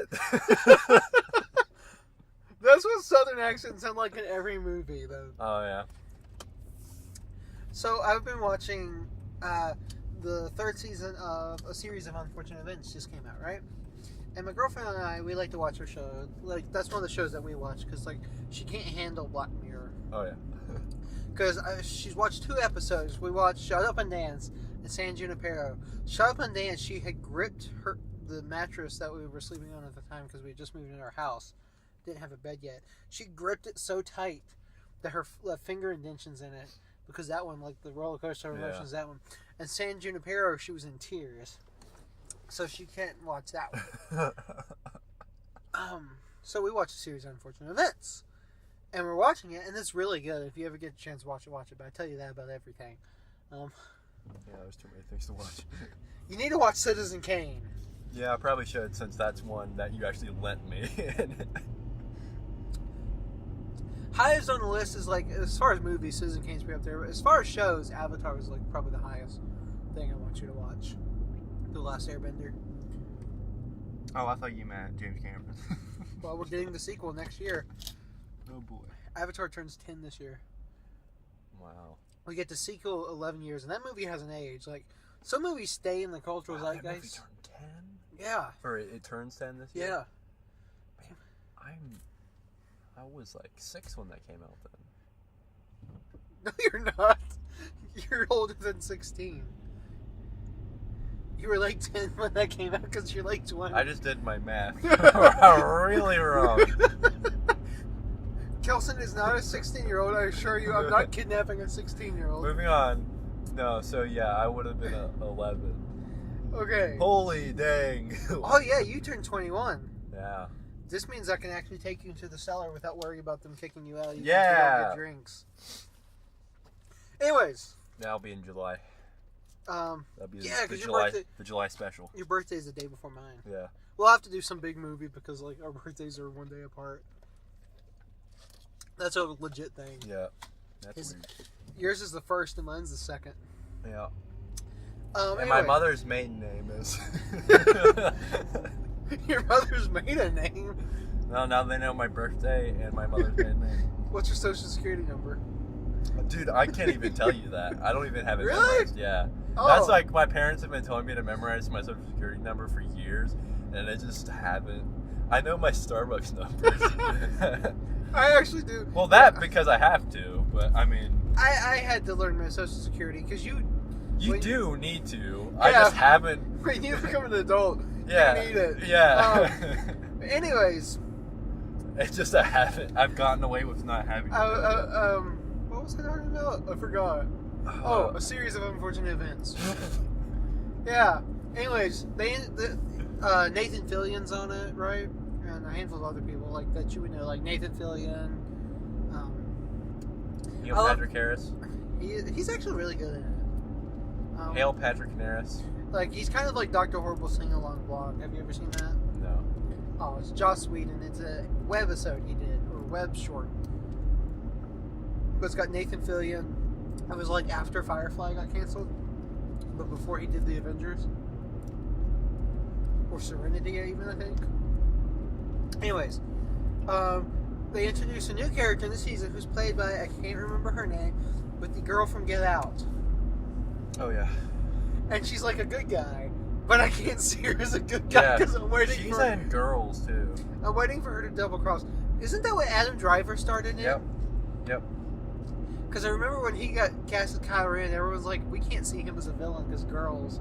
And then he's... But I mean, that's kind of the point of Kylo Ren, though, is he thinks he's a villain, but he's kind of dweeby, and like you kind of laugh at him because he thinks he's being all scary, but then it's like, haha.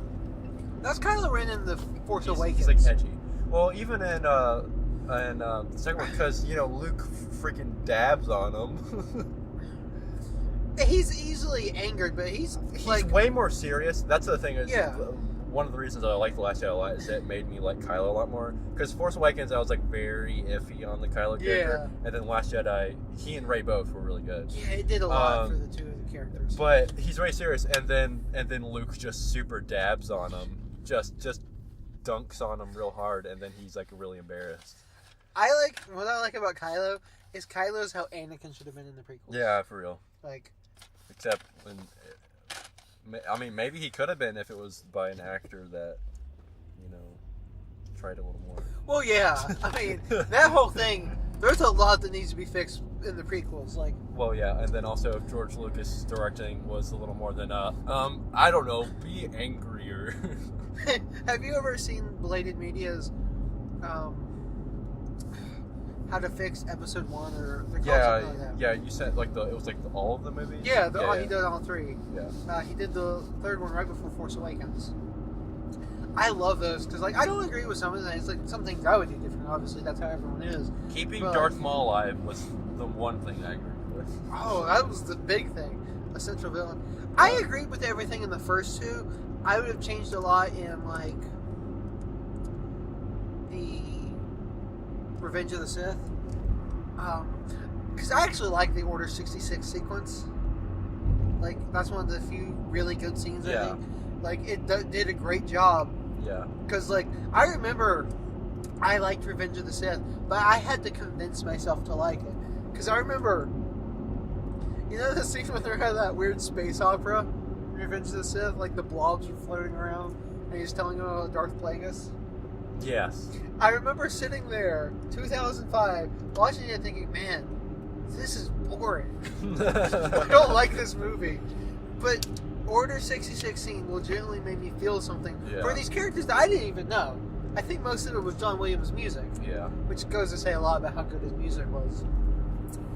Anyways, Star Wars. What movie did we see today? I keep forgetting the name. It's the funny thing because we keep saying Loving Vincent. We just keep calling it Vincent Van Gogh. A few times they're just Vincent. Willem Van Gogh. Well, At Eternity's Gate. Man, it's been so long since we saw it. I don't even remember it. What happened in that movie? Vincent Van Gogh? He like painted something or something like that. Something like that. He like painted something. Didn't he like cut off his nose or something? Yeah, like just the tip of his nose. I think we ended the first part of the podcast saying we really liked that movie. But now I've completely forgotten it, so I guess we're just going to talk about Star Wars for the rest of the podcast.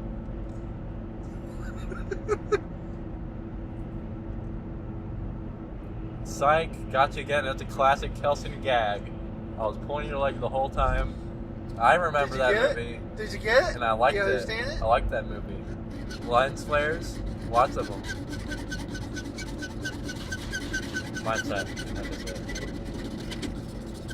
said. And now 30 seconds of silence.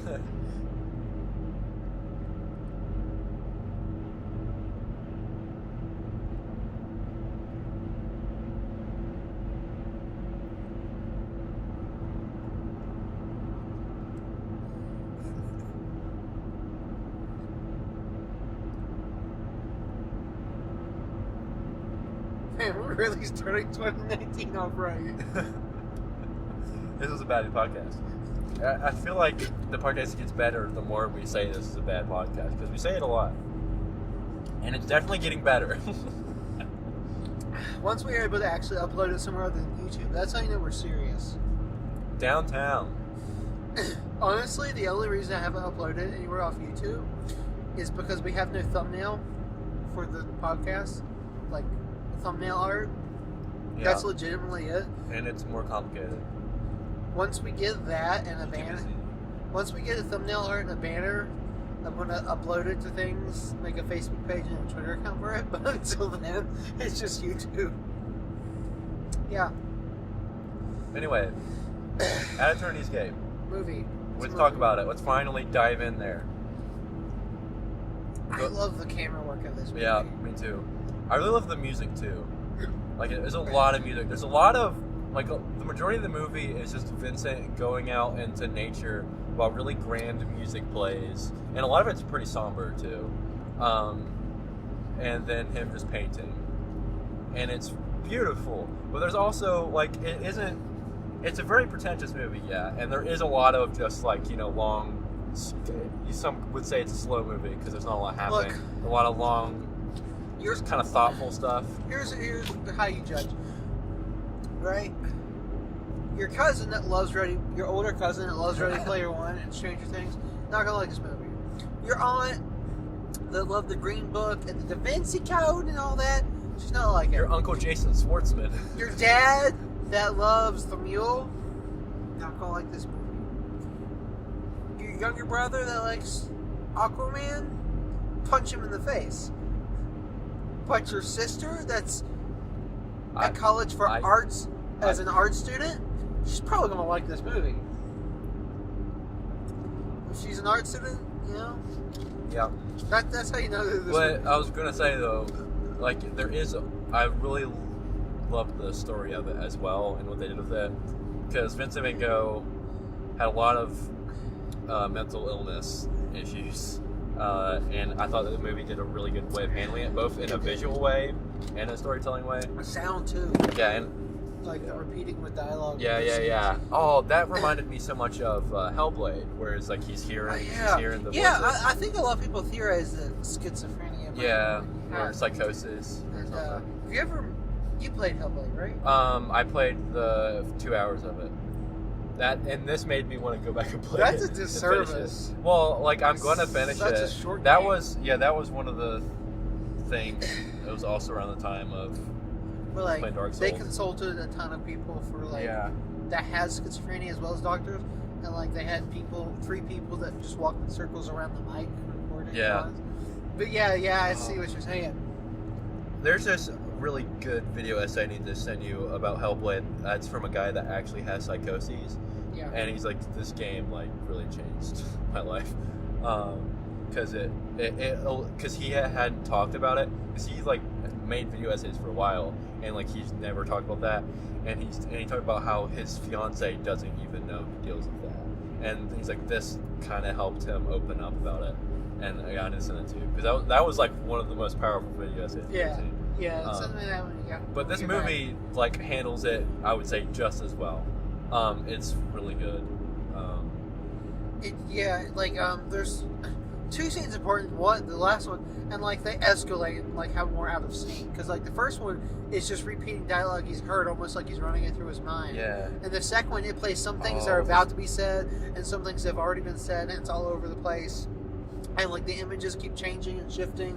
Yeah. It does a really good job of it. And a lot of the time, it's from his perspective. Like the image is kind of distorted. And it's like just the bottom half of it. And like when Vincent's feeling good, like the It's- color it's- palette is yeah, very it's clear, bright. and it's very when he's talking to the guy and he's painting him at the end there, Yeah. and that's right before the end too. That's the sad thing. It's like that was a good day. But, He was, like- he was joking and he was kind Yeah. of friendly. The colors are very bright, vivid, and when he's not, it's very saturated. Yeah. It's very good. That was the other thing too. Like it showed his painting and all. Like he was painting like this landscape thing, and it was all in color, and then it went to all desaturated. It's a good movie.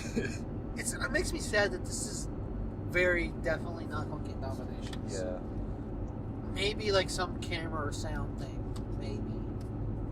But like, it's just not going to get nominated. Like even performance, it gave a good. Oh yeah. performance. It's really. Willem Dafoe. How do you feel about Oscar Isaac? Because this is something I noticed in a few movies of his. Like He's sometimes, always Oscar Isaac. yeah, it's the same voice, but like in this, like he kind of has an accent for a second, and then that was the confusing thing about Annihilation too, is he sounds just like Oscar Isaac throughout all of it, and then in the video at the end, he's got like kind of a southern. No, that makes sense. Is it because he's gone crazy or? No, you not figure that out. Oh, because He's absorbed part of his teammates, refraction, everything getting combined. That's why they're all getting that tattoo because they somebody all got the tattoo. somebody had that tattoo when they get in. DNA, everything being I refracted. thought they were all just like military buddies and had the same tattoo. That's what I thought. No, because Wow. Lena didn't have it at the beginning, and then She she didn't did have it to begin. No. Oh my god! I need to watch this movie again. Yeah, I noticed that Because because I thought she had it too because she was in the military. See, I just happened to notice her had the tattoo when she's in the debriefing. So it's like, man. See, she I didn't noticed have- her having the tattoo. I just thought she had it the whole time. So I started looking at her arm very intently when it was in the theater to see if she had it. She did, and I was like, So oh. that's what also why his voice. was Yeah, different. yeah. See, at the first I heard, it, I was like, "Is it supposed to?" And then I was like, "Oh, because one of his buddies was probably kind of southern, refracting, and like he's Man, I didn't even absorbed get so that at all. much." Well, so for a second I was thinking like, oh, maybe it was just because of the alien Kane sounded very like kind of stale. What's the word I'm looking for? clinical. Yeah, Cold. cold, and then, but no, the flashbacks too. Yeah, so yeah, that makes sense. But in this movie, he starts off speaking French, and then when he speaks English for the first time, coming out of French, I swear he had a bit of an accent, and then just for the rest of it, it was Oscar Isaac. And I was like, it just feels a little weird, him just doing Oscar Isaac voice and everything. Lewin, he had an accent. Did he? Yeah, he had. I don't know where. Yorkish? I don't know where they're from. It was New York. Do you sound like my father gave me a small loan of $1 million? No, not like that. Yeah. Anyways, The guy that plays his brother. Have you seen him in anything? He seems like Rupert Friend. no. Yeah, I was wondering who he was. I haven't seen him in anything that I remember him seeing. He looks familiar. Yeah, he kind of looked familiar. He kind of looks like Christopher Nolan. Are you casting the Christopher Nolan? I guess so. Or is this your Christopher Nolan fanfic? Yeah. I'm gonna make Christopher Nolan fanfic, and I'm gonna cast him. Your Christopher Nolan, like, I don't know, what's another director? Nicholas Winding Refn. Christopher Nolan, Nicholas Winding Refn ship. But also Fan no, video. it's not just, and also Darren Aronofsky. Oh, so it's like an orgy, Yeah, an orgy of directors. having an orgy. Like Eyes Wide Shut, but they're all directors. Oh God, have you ever seen Eyes Wide Shut? I've seen Nerd Writer's video about it. so I know about it. It's on Netflix. Never watched it because, you know, I don't watch orgy movies that often. But it's Stanley Kubrick. It's Stanley Kubrick's last movie. What if 2001 had a space orgy? Would that make it better? There's a parody called 2069. I'm not surprised.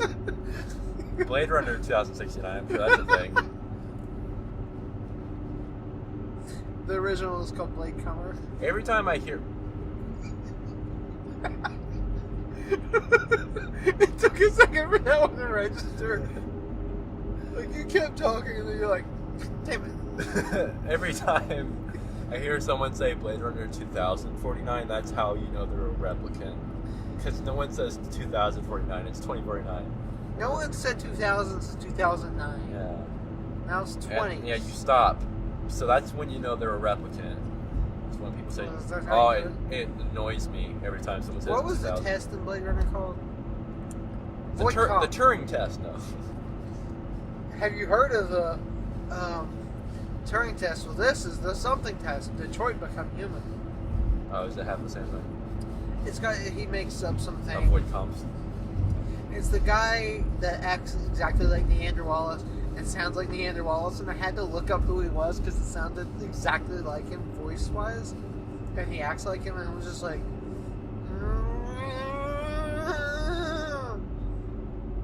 that sound is exactly the sound I made. Wow. It's amazing. There's a lot of Christmas lights still up. Come on, people, it's January. We're like a week into January. Where's my fucking flying car? What does that say? One nation under God, baby. They got the Ten Commandments and the American flag. Wow. You can't get much more Bible Belt than that. Oh no, and you know how like right at the Princeton grants, like right when you're going towards Kroger and stuff, or like you can turn to go to Walmart. The Crossroads or one? Yeah. Okay, yeah. They had Christmas lights there, and there was like American flag Christmas lights. And it's like, don't y'all conservative mother effers know that this is more war on Christmas than anything else? The meaning of Christmas isn't America and patriotism. It's the same thing, though. It's To them, Jesus. To them, it's Yeah, interchangeable. I know. What I'm just saying. Yeah. I wonder how they like the mule. I haven't found any conservative reviews of the mule. And by God, I'm looking for them. Because I want to find one glowing about how Clint Eastwood stuck it to the Hollywood. We'll see if Ben Shapiro saw it. Now, I wonder if Rush Limbaugh saw it. I don't know if Alex Jones saw it just because he might get a rant about something. I hate, like, I don't think he supports anything in Hollywood. I like how Alex Jones, he was saying bad things and they took him off YouTube, but I'm sad about that because all those remixes people made of his brands. They're still on there up there, I think. No, they're all still on there, Yeah. but you're not going to get new ones unless you subscribe to, like, Oh, yeah. because, like, I still actively listen to Gay Frogs. Or Goblins. Or, The Bonnie Bear one. the Bonnie Bear one's good. They got one. They got one that makes me laugh because I get the joke behind it too. Elon Musk is an indie pop song. You know who's like the domineering force in indie pop? Grimes. Yeah, and that's who he dated. That's who he's. That yeah. was weird. That's a weird thing. But just the fact that they. Yeah, just the fact that they dated. That's a weird thing. I'll have to sing you the Elon Musk one because it's pretty funny. Kanye has an Attainment policy. Oh, yeah. Like Ricky Riff. Trump as an emo. Ivanka Trump as Lana Del Rey. There's a lot of them. Taylor Swift as Limp Bizkit is one I like a lot because she sings about dead cats. I don't even want to watch that one because I don't want to get Taylor Swift lyrics. There's no Taylor Swift lyrics. Oh. It's all like interview clips. That's what they are. Oh. But she talks about. She says a bunch of dead, and then they cut to cats. That attorney's gay. You would think we didn't like this movie as much as we can't talk. We talked about it a decent bit. It just. It's really good though. Yeah. I really like this movie. Like the camera work. Me too.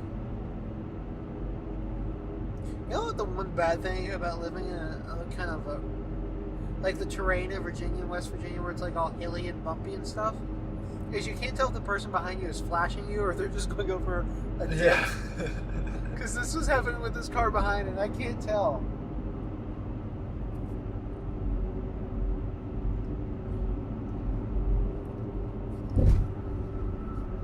Oh, and the movie also alleges that Vincent Van Gogh did a lot of bad things. Well, I couldn't. and I'm gonna get some history on. Well, I was Vincent. confused with that scene with the girl. Like he's like At the end. Yeah. Yeah. Well, it's at the beginning too, but Yeah. then it goes further. Yeah.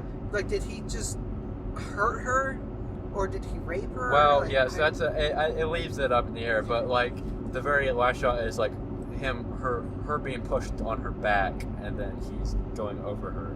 So like maybe he did, you know, it's hard to say. And then the next scene is him walking back to the hospital, and then Mads Mikkelsen talks to him, and they said they've issued a thing to kick him out. Yeah.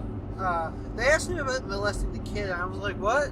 Yeah. Because I thought they were referring to the incident with the kid earlier, which he was just looked like he was just going to throw the kid out a wall Yeah. because he threw a rock at him. Well, yeah. Well, he just grabbed him too. And then all the dads came out and like Yeah, that gave one. him a can of whoop ass. That one felt more bad for him because them kids were just throwing rocks at him, and then he naturally got angry, and then he got the crap beaten out of him. Yeah, that one felt like this is someone that needs more help more than the beginning. Yeah. But then there was that one. That one was like, what? Yeah. What? It gets worse, and then Like if it was just him, like the part when he's like forcing her arm around. Yeah. And she's like, "You're hurting me, stop."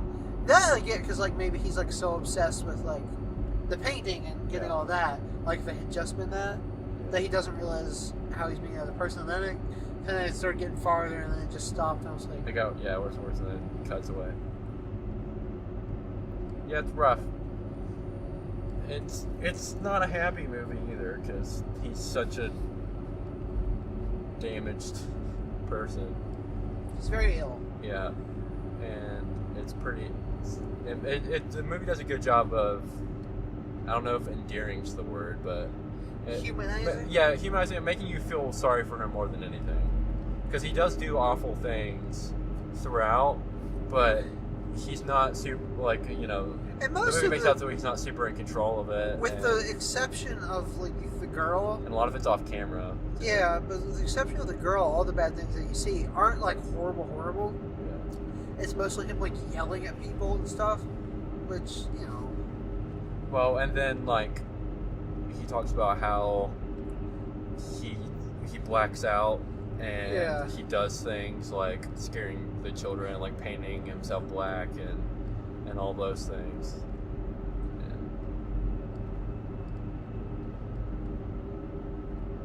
But heck of an artist, that Van Gogh. yeah, nobody liked his art then though. See, They that's- also it was ugly. Yeah. But he knew he was making Shakespeare art. was too.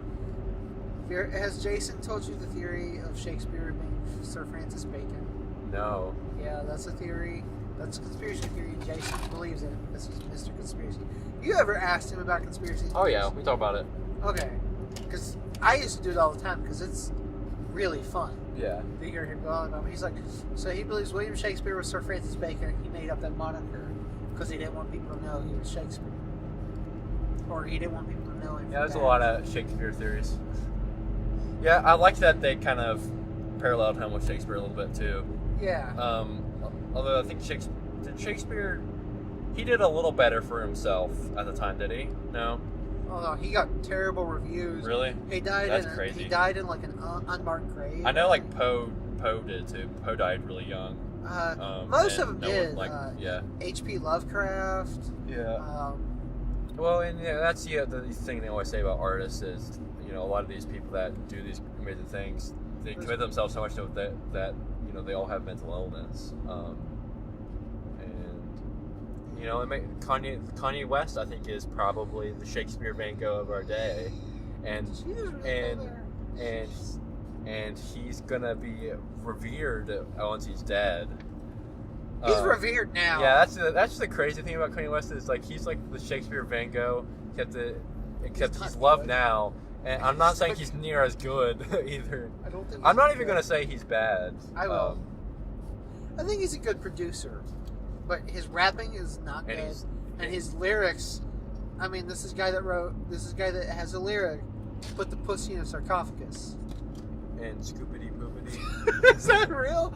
Yeah, scoopity scoop poop or whatever. Yeah, that's literally it. Scoopity scoop poop. Something like that. Yep, that's a Kanye West song. No. Hey, we're coming up on our favorite billboard outside of, where are we? I don't even know my geography. Crap. I know this place.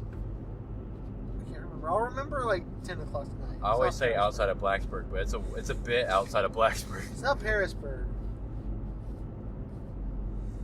It's a decent bit outside of Blacksburg, that's for sure. Oh, we should have went to Roma. You probably want. You're just waiting for that Post Malone Kanye collaboration. Of course, that's gonna change music forever. It's not gonna be good. There's the billboard. So, at Attorney's Gate, if there's ever a theater showing it near you, try to go see it. Yeah. It's a good one. And then when it's eventually on Amazon, it's a CBS film. I haven't seen a lot of movies published by CBS that I can Wasn't think of. Inside Llewyn Davis a CBS film? It might have been. Inside Llewyn Davis, Philomena, or Nebraska. One of them is a CBS film. Those are all Those are 2013 films. I can tell. Ever since I started paying attention to the Oscars, I can name most of the Best Picture nominees. I usually just forget like one or two. For every year since 2012.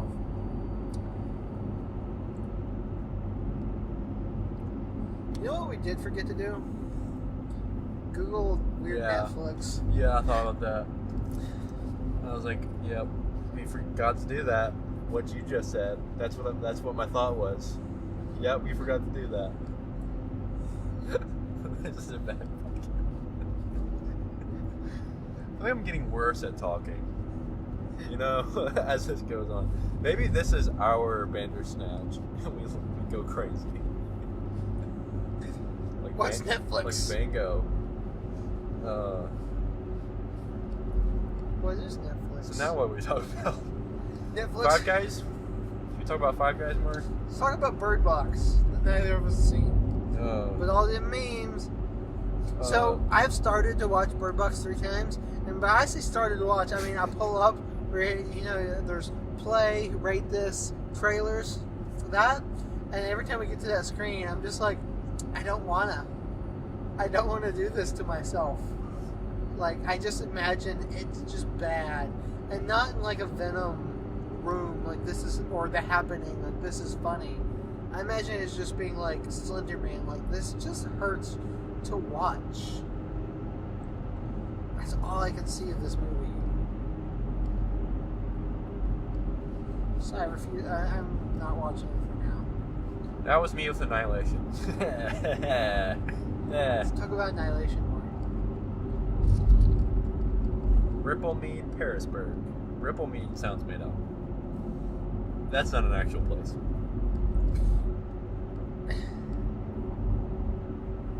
Remember Widows? Yeah, it was alright. That was a good movie. Remember how you didn't put the connection together of the sun? Yeah, we're not going going to talk about that. No. We're also not going to talk about how I thought I was 16 years old. Or how you didn't get where the southern accent came from in Annihilation. Well, that like is a that the movie itself presents no evidence towards. Like you don't. You gotta hear, dig deeper. You don't hear any. I'm saying that's not something you catch the first time you watch. Maybe not even the second time you watch. I figured it The out tattoo first thing is a little bigger, but see, I mean, you don't hear any of the voices of his fellow dudes, so him having a southern accent doesn't. That's and just gotta Lena's think, voice, man. but Lena's voice doesn't change, and you know. Yeah, but you see all her people. It'd be hard for Natalie Portman to impersonate Yeah. Gina Rodriguez. I think that's her name. Tessa Thompson and Jennifer Jason Leigh. And one other. Crap. There's another one. Shepherd. Yeah, Shepard. Do you know the name of the actress that I watched does several times. Commander Shepard, female Commander Shepard? Oh, voice actress? Yeah, Jennifer Hale. that's her. That's you.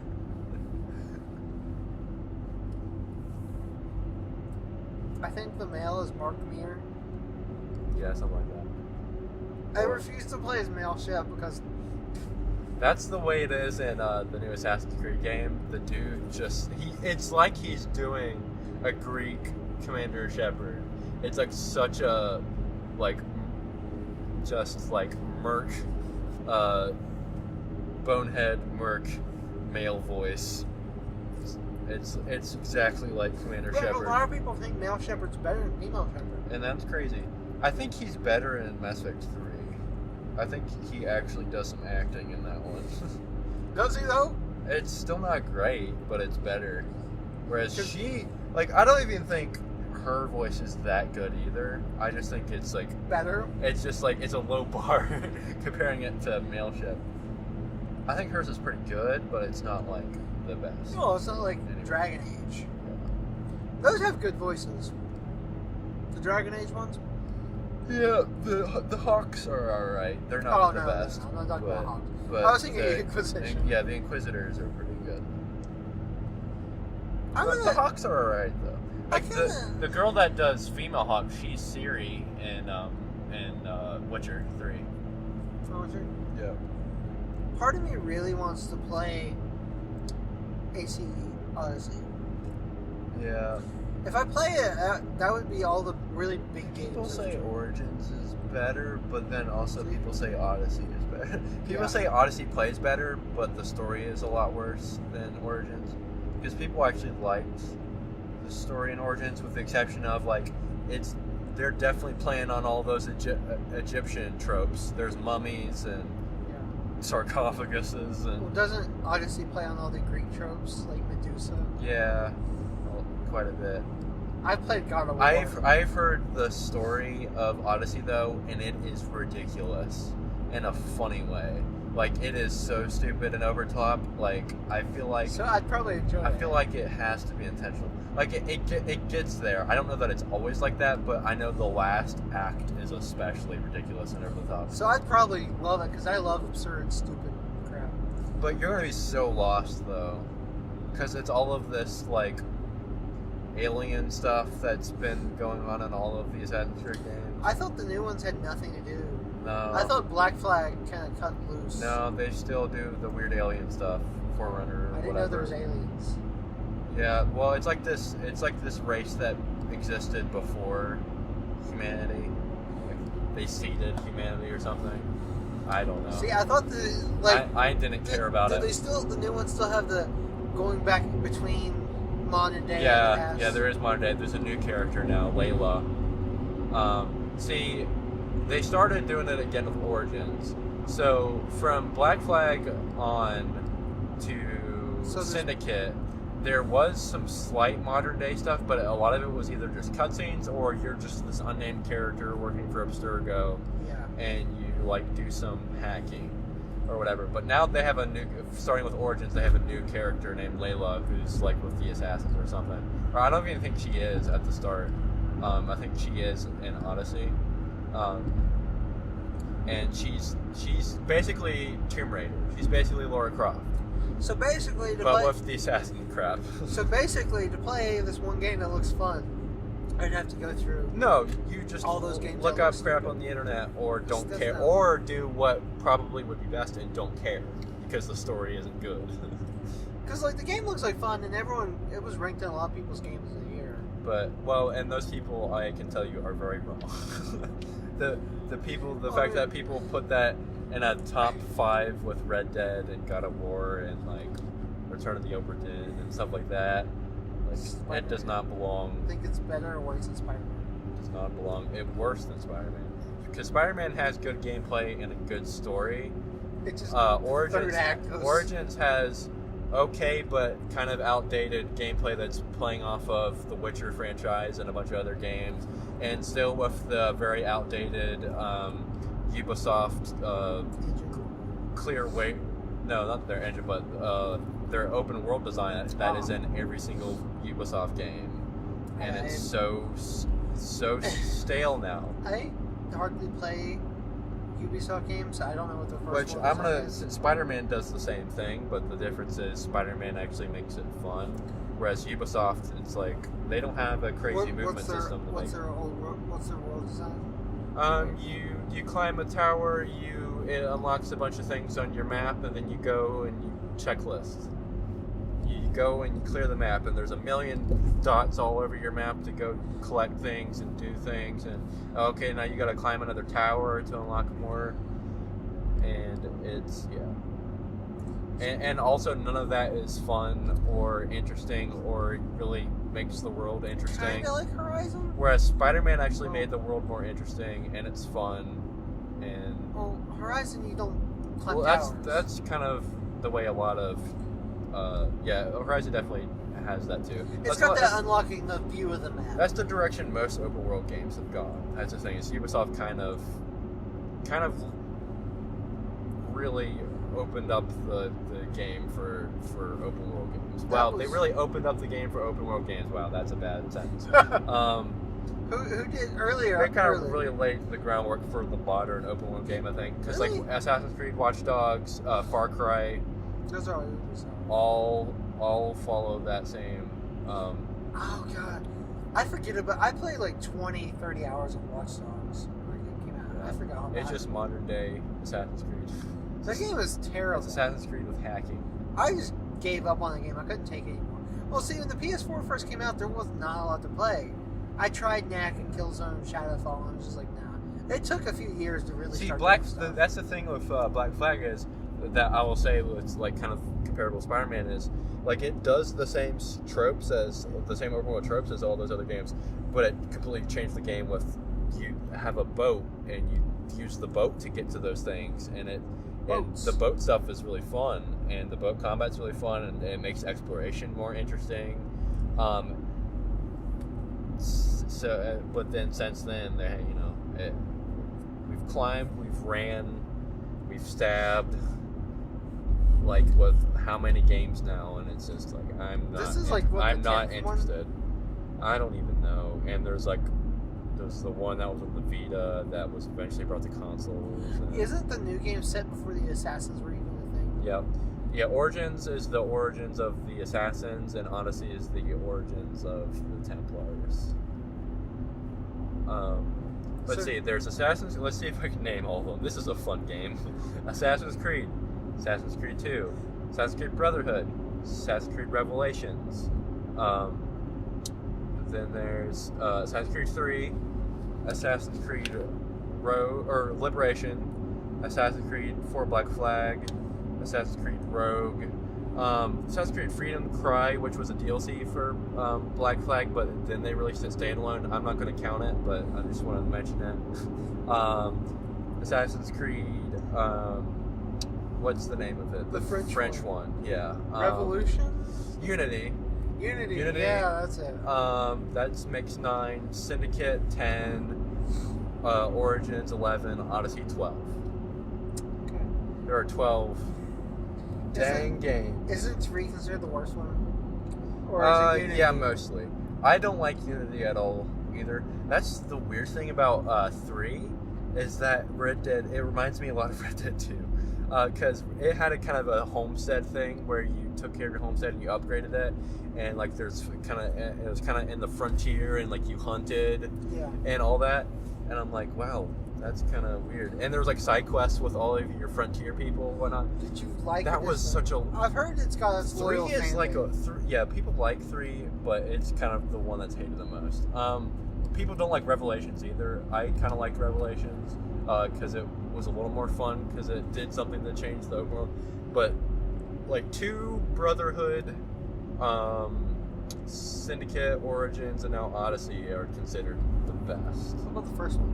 First one just doesn't hold up near as well. Like that was definitely the first game in a franchise. The story was kind of weird though. Where did you stop? I played all through Syndicate. I never finished Unity. And then I never played Rogue, which was the one that was released on the Xbox 360, Yeah. and then was later brought to PS4. Rogue, you play as a Templar, right? Yep. Well, you start off as an assassin, and then the assassins do something really bad, and then he's like, "Fuck this," and then he starts hunting the assassins, and then he ends up kind of joining the Templars too. Then I didn't play Liberation, which was the PS Vita one. Yeah. And then I didn't play Origins or Odyssey.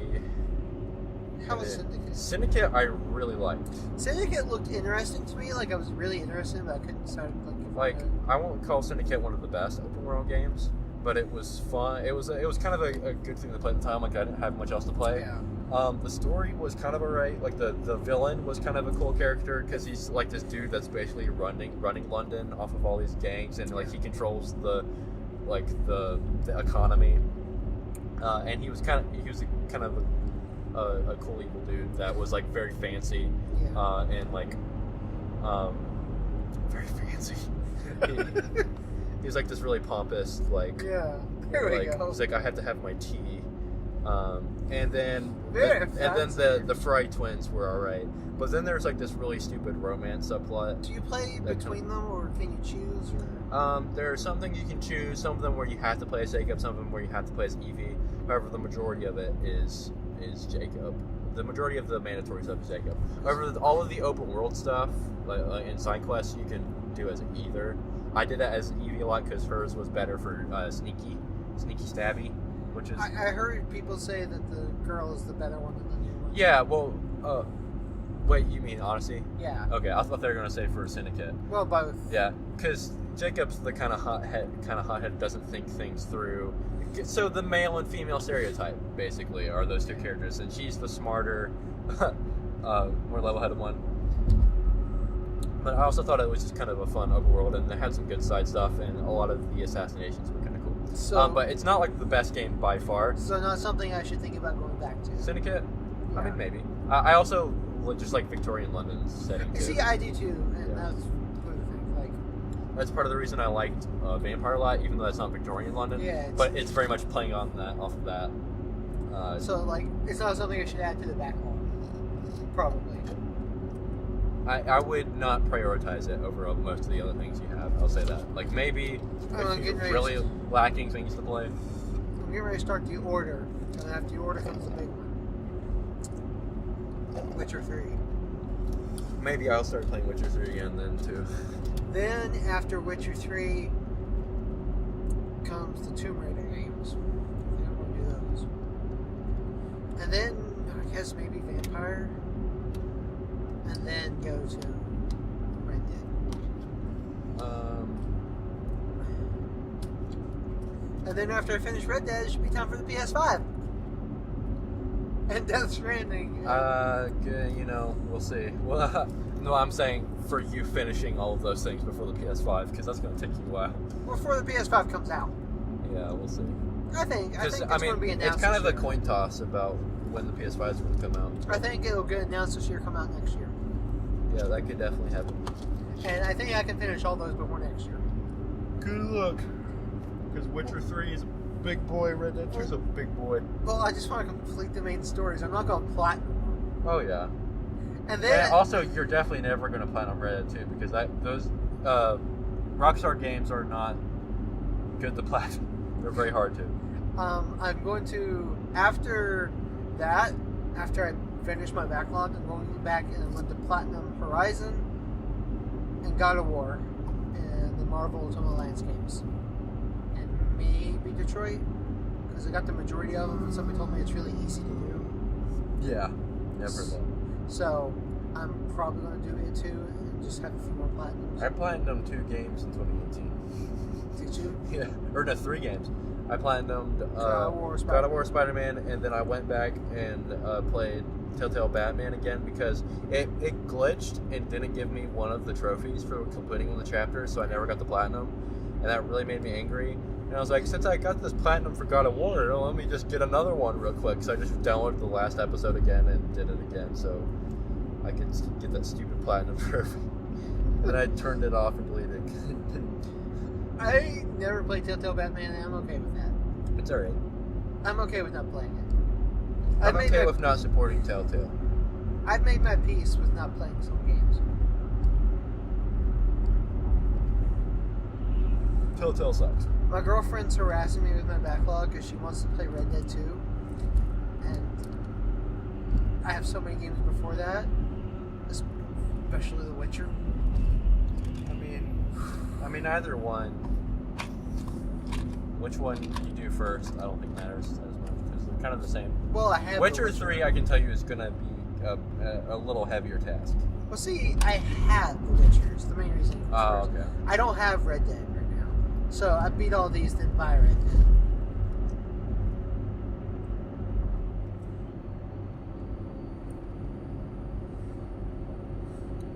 I have to delete things off my PS4 to download Witcher 3. I had to delete, I think I deleted God of War. That kind of hurt. And I deleted, I don't know if Spider-Man, I'm iffy on that because I want to play the DLC. Don't you have a terabyte? Yeah. How do you not have room for those? I don't know, I'm always afraid of running out of space. You just delete things when you're about to. Right now all I have is AC Odyssey, which my dad's playing. Red Dead, Tetris Effect, Spyro. Oh, so you've seen Odyssey in action. Yeah. My dad got it for Have Christmas. you played any of it? No. And I was actually thinking about playing it for a little bit just to see what that formula felt like, because it's a lot like The Witcher now, and I just want to see how much this isn't for me to confirm my suspicion and then move on and play a better game. Which Like is The Witcher? 3. Yeah. I don't think I've seen any gameplay from Assassin's Creed Odyssey. You can support and kick people. Yeah, I'm sold. I don't want to play that game. I hate 300. I hate that movie. There's also a lot more boat stuff. Origins had like a smidge of boat stuff. This one has a bit more. A fair bit more. Like almost as much as Black Flag. So do you think Ubisoft needs to update their system? They need to figure out what they're They doing. need to find an identity, I think. Because that's the thing of the Assassin's Creed games. Like the identity was, hey, they made one of the coolest movement systems in a third-person action game with this free running and climbing and sneaking stabby, and then they're like, now it's The Witcher. Like they just need the it's not. They need an identity and stick with it, and do something again to make it stand out from better games. They need a new franchise. Because they had that. Like Assassin's Creed was a cool thing because of the climbing and all that stuff. They had that, and like now they're not going to be able to do that again because it's so old, and there's like not really anything they can add to make climbing cool again. So they need to just end the franchise. Yeah. They need a new franchise. Which hopefully isn't Watch Dogs. No, that game flopped too hard. Watch Dogs 2 flopped too hard. They did alright. Not as near as much as Assassin's Creed, but Assassin's Creed had to build its way up to the money they make it now. There's just so many bigger, better games. Like, games coming up. Okay, we got Ghost of Tsushima. That's going to be a big one for me. Yeah. Death Stranding, like, I'll have to play it just to see. You know? Like, I'm not really looking forward to it. Like, there's people that are like, oh, Kojima's such a genius. He's a prophet. This game's going to be so amazing. I see those people a lot. And I'm just like, this looks batshit insane. I need to... There's very little I'm like excited for this year, and there's a lot of things that may or may not come out this year. Like Ghost of Tsushima, probably not. That's a PS5 game, probably. Last of Us 2 will probably be 2020. Death Stranding. Sekiro comes out this year. That's the only one I'm excited for. Sekiro: Shadows Die Twice, the From Software game. Yeah. See, that's why this is a good year for me to do my backlog. Goodness, that game, and people say that game's like super hard, like because it's a different thing. There's a lot of That's the thing what happened with Bloodborne is people went into Bloodborne expecting to play like Dark Souls and Dark Souls 2. And it didn't. It was way more actiony and like it was a little more aggressive. Not way more actiony, but way compared to Dark Souls and Dark Souls 2, which is very wait for dude to attack, hit once, wait for dude to attack again, hit once, and like they actually made those games fun. Suck it, Dark Souls 2. Bloodborne and Dark Souls 3 are awesome. Dark Souls 2 can suck it. And Sekiro is kind of like another big jump for them because it's like way more actiony. You have a grappling hook. It's like fast. It's almost like what's that game? For Honor. It's a little like that. That game. But not. It's like that, but not. It's a little more of a platinum actiony kind of, a little more like God of War actiony, but like super butts hard, like From Software's games. The first God of War game could be. Well, okay, never mind. That was just the button mashing. I had a hell of a time with the quick time events. Like, not the ones where it's like press circle. I could do that, but it was like mash button. Yeah, I hate those. It wouldn't work, and like I sprained one finger trying to do it one time. Yeah, now games are smart and have accessibility where you can turn that off. Like God of War, you can do it to where it's just hit button once instead of smash that like button. Yeah, it was awful in the first one, and there's like one right off the bat that's really frustrating. That's why it took me forever to beat those games. Oh, I also have the entire Metal Gear Solid collection. Oh, yeah, don't even. I'll do it one day. Just play Phantom Pain, you're good. I've got Phantom Pain. I have it too, it was free at one point. I have the whole thing on PS3. Like, it's a big box set that's got them all. I don't know how well those hold up, probably. Probably not, but it's an important thing in game history that people like to gush over. Talking about how great Yeah, they but are. people gush over Kingdom Hearts. Yeah, everybody's still really excited.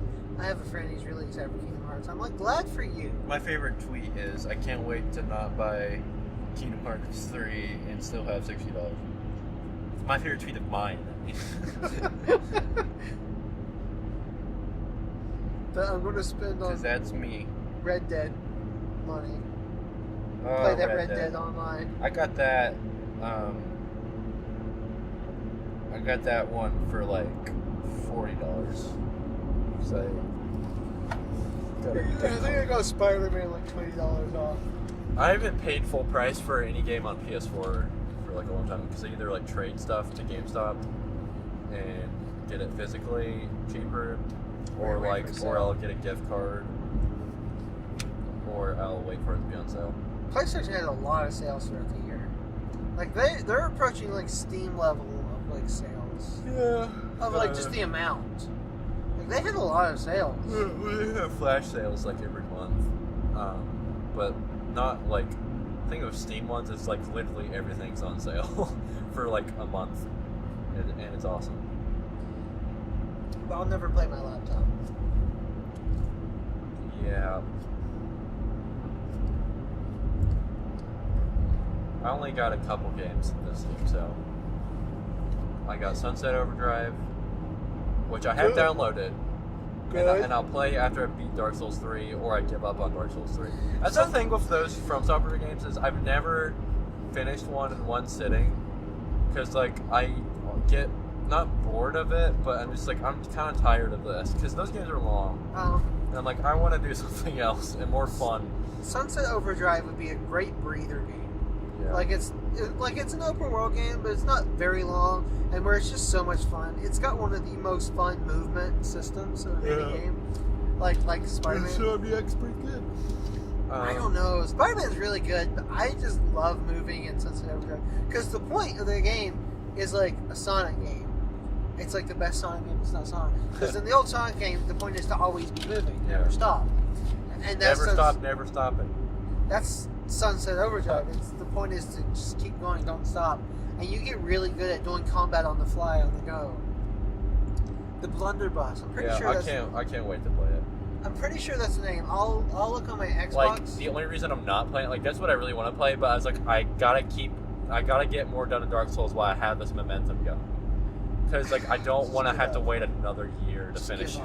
Just give up. Because I really enjoy it. It's just, Just give up. it's just long. It takes a while to get through. But luckily, like, I haven't, like, really butted my head against any of the bosses so far. Yeah. Like, I've beat most of them second try. I'm trying to convince my brother to play games other than that. Because my brother's got this thing, he's just playing whatever games are popular with, like, his friends group, Yeah. I think. And they're the kind of people that love Destiny and Dark Souls. Yeah. You know, those people. And so I'm trying to get him to play the best of the PS4. I lent him Sunset Overdrive, not Sunset Overdrive, Second Son, just because I had a physical copy of it I could lend him. Yeah. And I won't get him like the Uncharted collection because he hasn't played any, so he can play Uncharted 4. And then The Last of Us because he didn't play it, and then I haven't played God of War and Spider-Man. Them fun games. Those are some solid video games. I'm also playing, simultaneously, I'm playing Spyro, the Reignited Trilogy. I'm on the second one, which now is where we're getting more into the nostalgia for Kelson Howard. Because now we're getting to the games so that I remember more. Because I didn't really remember the first one that much, because I didn't play it that much. That's the only one I played. So that's why I haven't bought it. I only played the first one, and there's no point. I bought the second Crash. one's pretty fun. The first one isn't the best game. I bought the Crash trilogy. Played a little bit of Crash 3, because that's the one I played the most of. Like, I had played all of them. I played Crash 2 a lot, but I played 3 a lot. I want them to port the Sly Cooper trilogy to PS4, because they did it on PS3. Like, just bring it on over. Because you can do it on PS now, but I ain't doing that. Yeah. That's expensive. I had to delete and stupid. I wish I could just do it like Xbox. Like, Xbox has got great. Backwards compat. Like, because you can do it digital or physical. Like, if you just put in your old 360 game, it'll boot. Dude, do you have Alan Wake? Yes. You need to let me borrow Alan Wake so I can play it. Yeah, that's a good one. Like, next time we trade off movies or whatever, you bring Alan Wake and then I can play. Because you can't buy it digitally anymore. Oh, yeah. Yeah, that was the crazy thing. The licensing ran out for all those, like, licensed songs they had. Yeah. So, like, they had to kill the game. But I want to play Alan Wake. It's the only 360 game. It's so good. But I might boot up my Xbox this evening and look, because I think there's one gun called I think it's called the Blunderbuss. That's the one you want to upgrade all the way. Yeah. And play it. Because this is the one, it's like a shotgun. So you just drive by and blonk, blonk. I'm also playing Battlefield 5 still. Which I say still, I haven't really played it much. And I was going to review it. I think now I've given up on that because I couldn't play it the first month it was out because my computer was out of commission. So I'm playing that less now that I don't think I'm going to review it. And I'm still playing Red Dead. I have another file going that I occasionally dip back into because it makes me happy. I think it's the best game of all time. It's up there. Like, I was really thinking about yesterday, I think it was yesterday we were talking about it, in Witcher. I was like, man, Witcher is so good too. I would say Witcher beats Red Dead in a lot of areas, but then Red Dead beats it in a lot of other areas. It's hard to say. The Last of Us is the best game of all time, though. There's people parked right in front of your car. Or right next to it. Like, That's Delaney and her boyfriend. Oh, they're having a little powwow. Oh, God, no. Don't do it. What? Don't go through the drive-thru. I'm driving around. For a second, I thought you might. Who's in the drive-thru? I don't know him. That wouldn't be fun. Or Yeah, her. that's a new. I don't know. I know Brandon. We got Brandon. Hey, Brandon. I know one person. My favorite human being. And David. My favorite human being on the planet is Brandon. Not David. No, Brandon. Brandon's the best human being on the planet. I love David. He's so They're weird. literally right next to my car. That's gonna be awkward. I might just sit here and wait.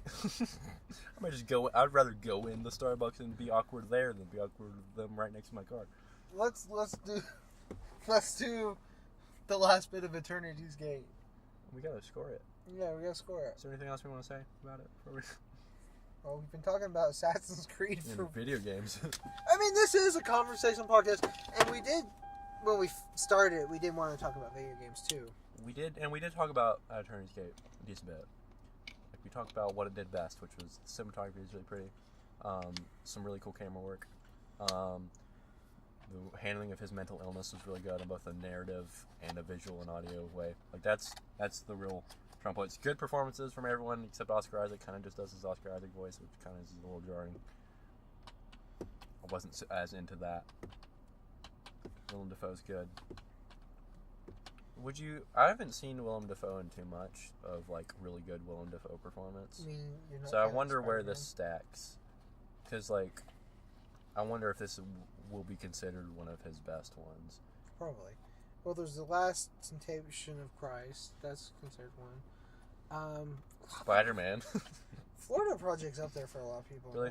I I need to watch that. I thought about that too because I was looking at my Amazon wish list. I haven't looked at that in like a really long time. I was like, oh yeah, the Florida Project. I have not watched this movie. That's another one where, I like saw it. Bird Box, like except for different reasons, I've like almost watched it, but then just never have.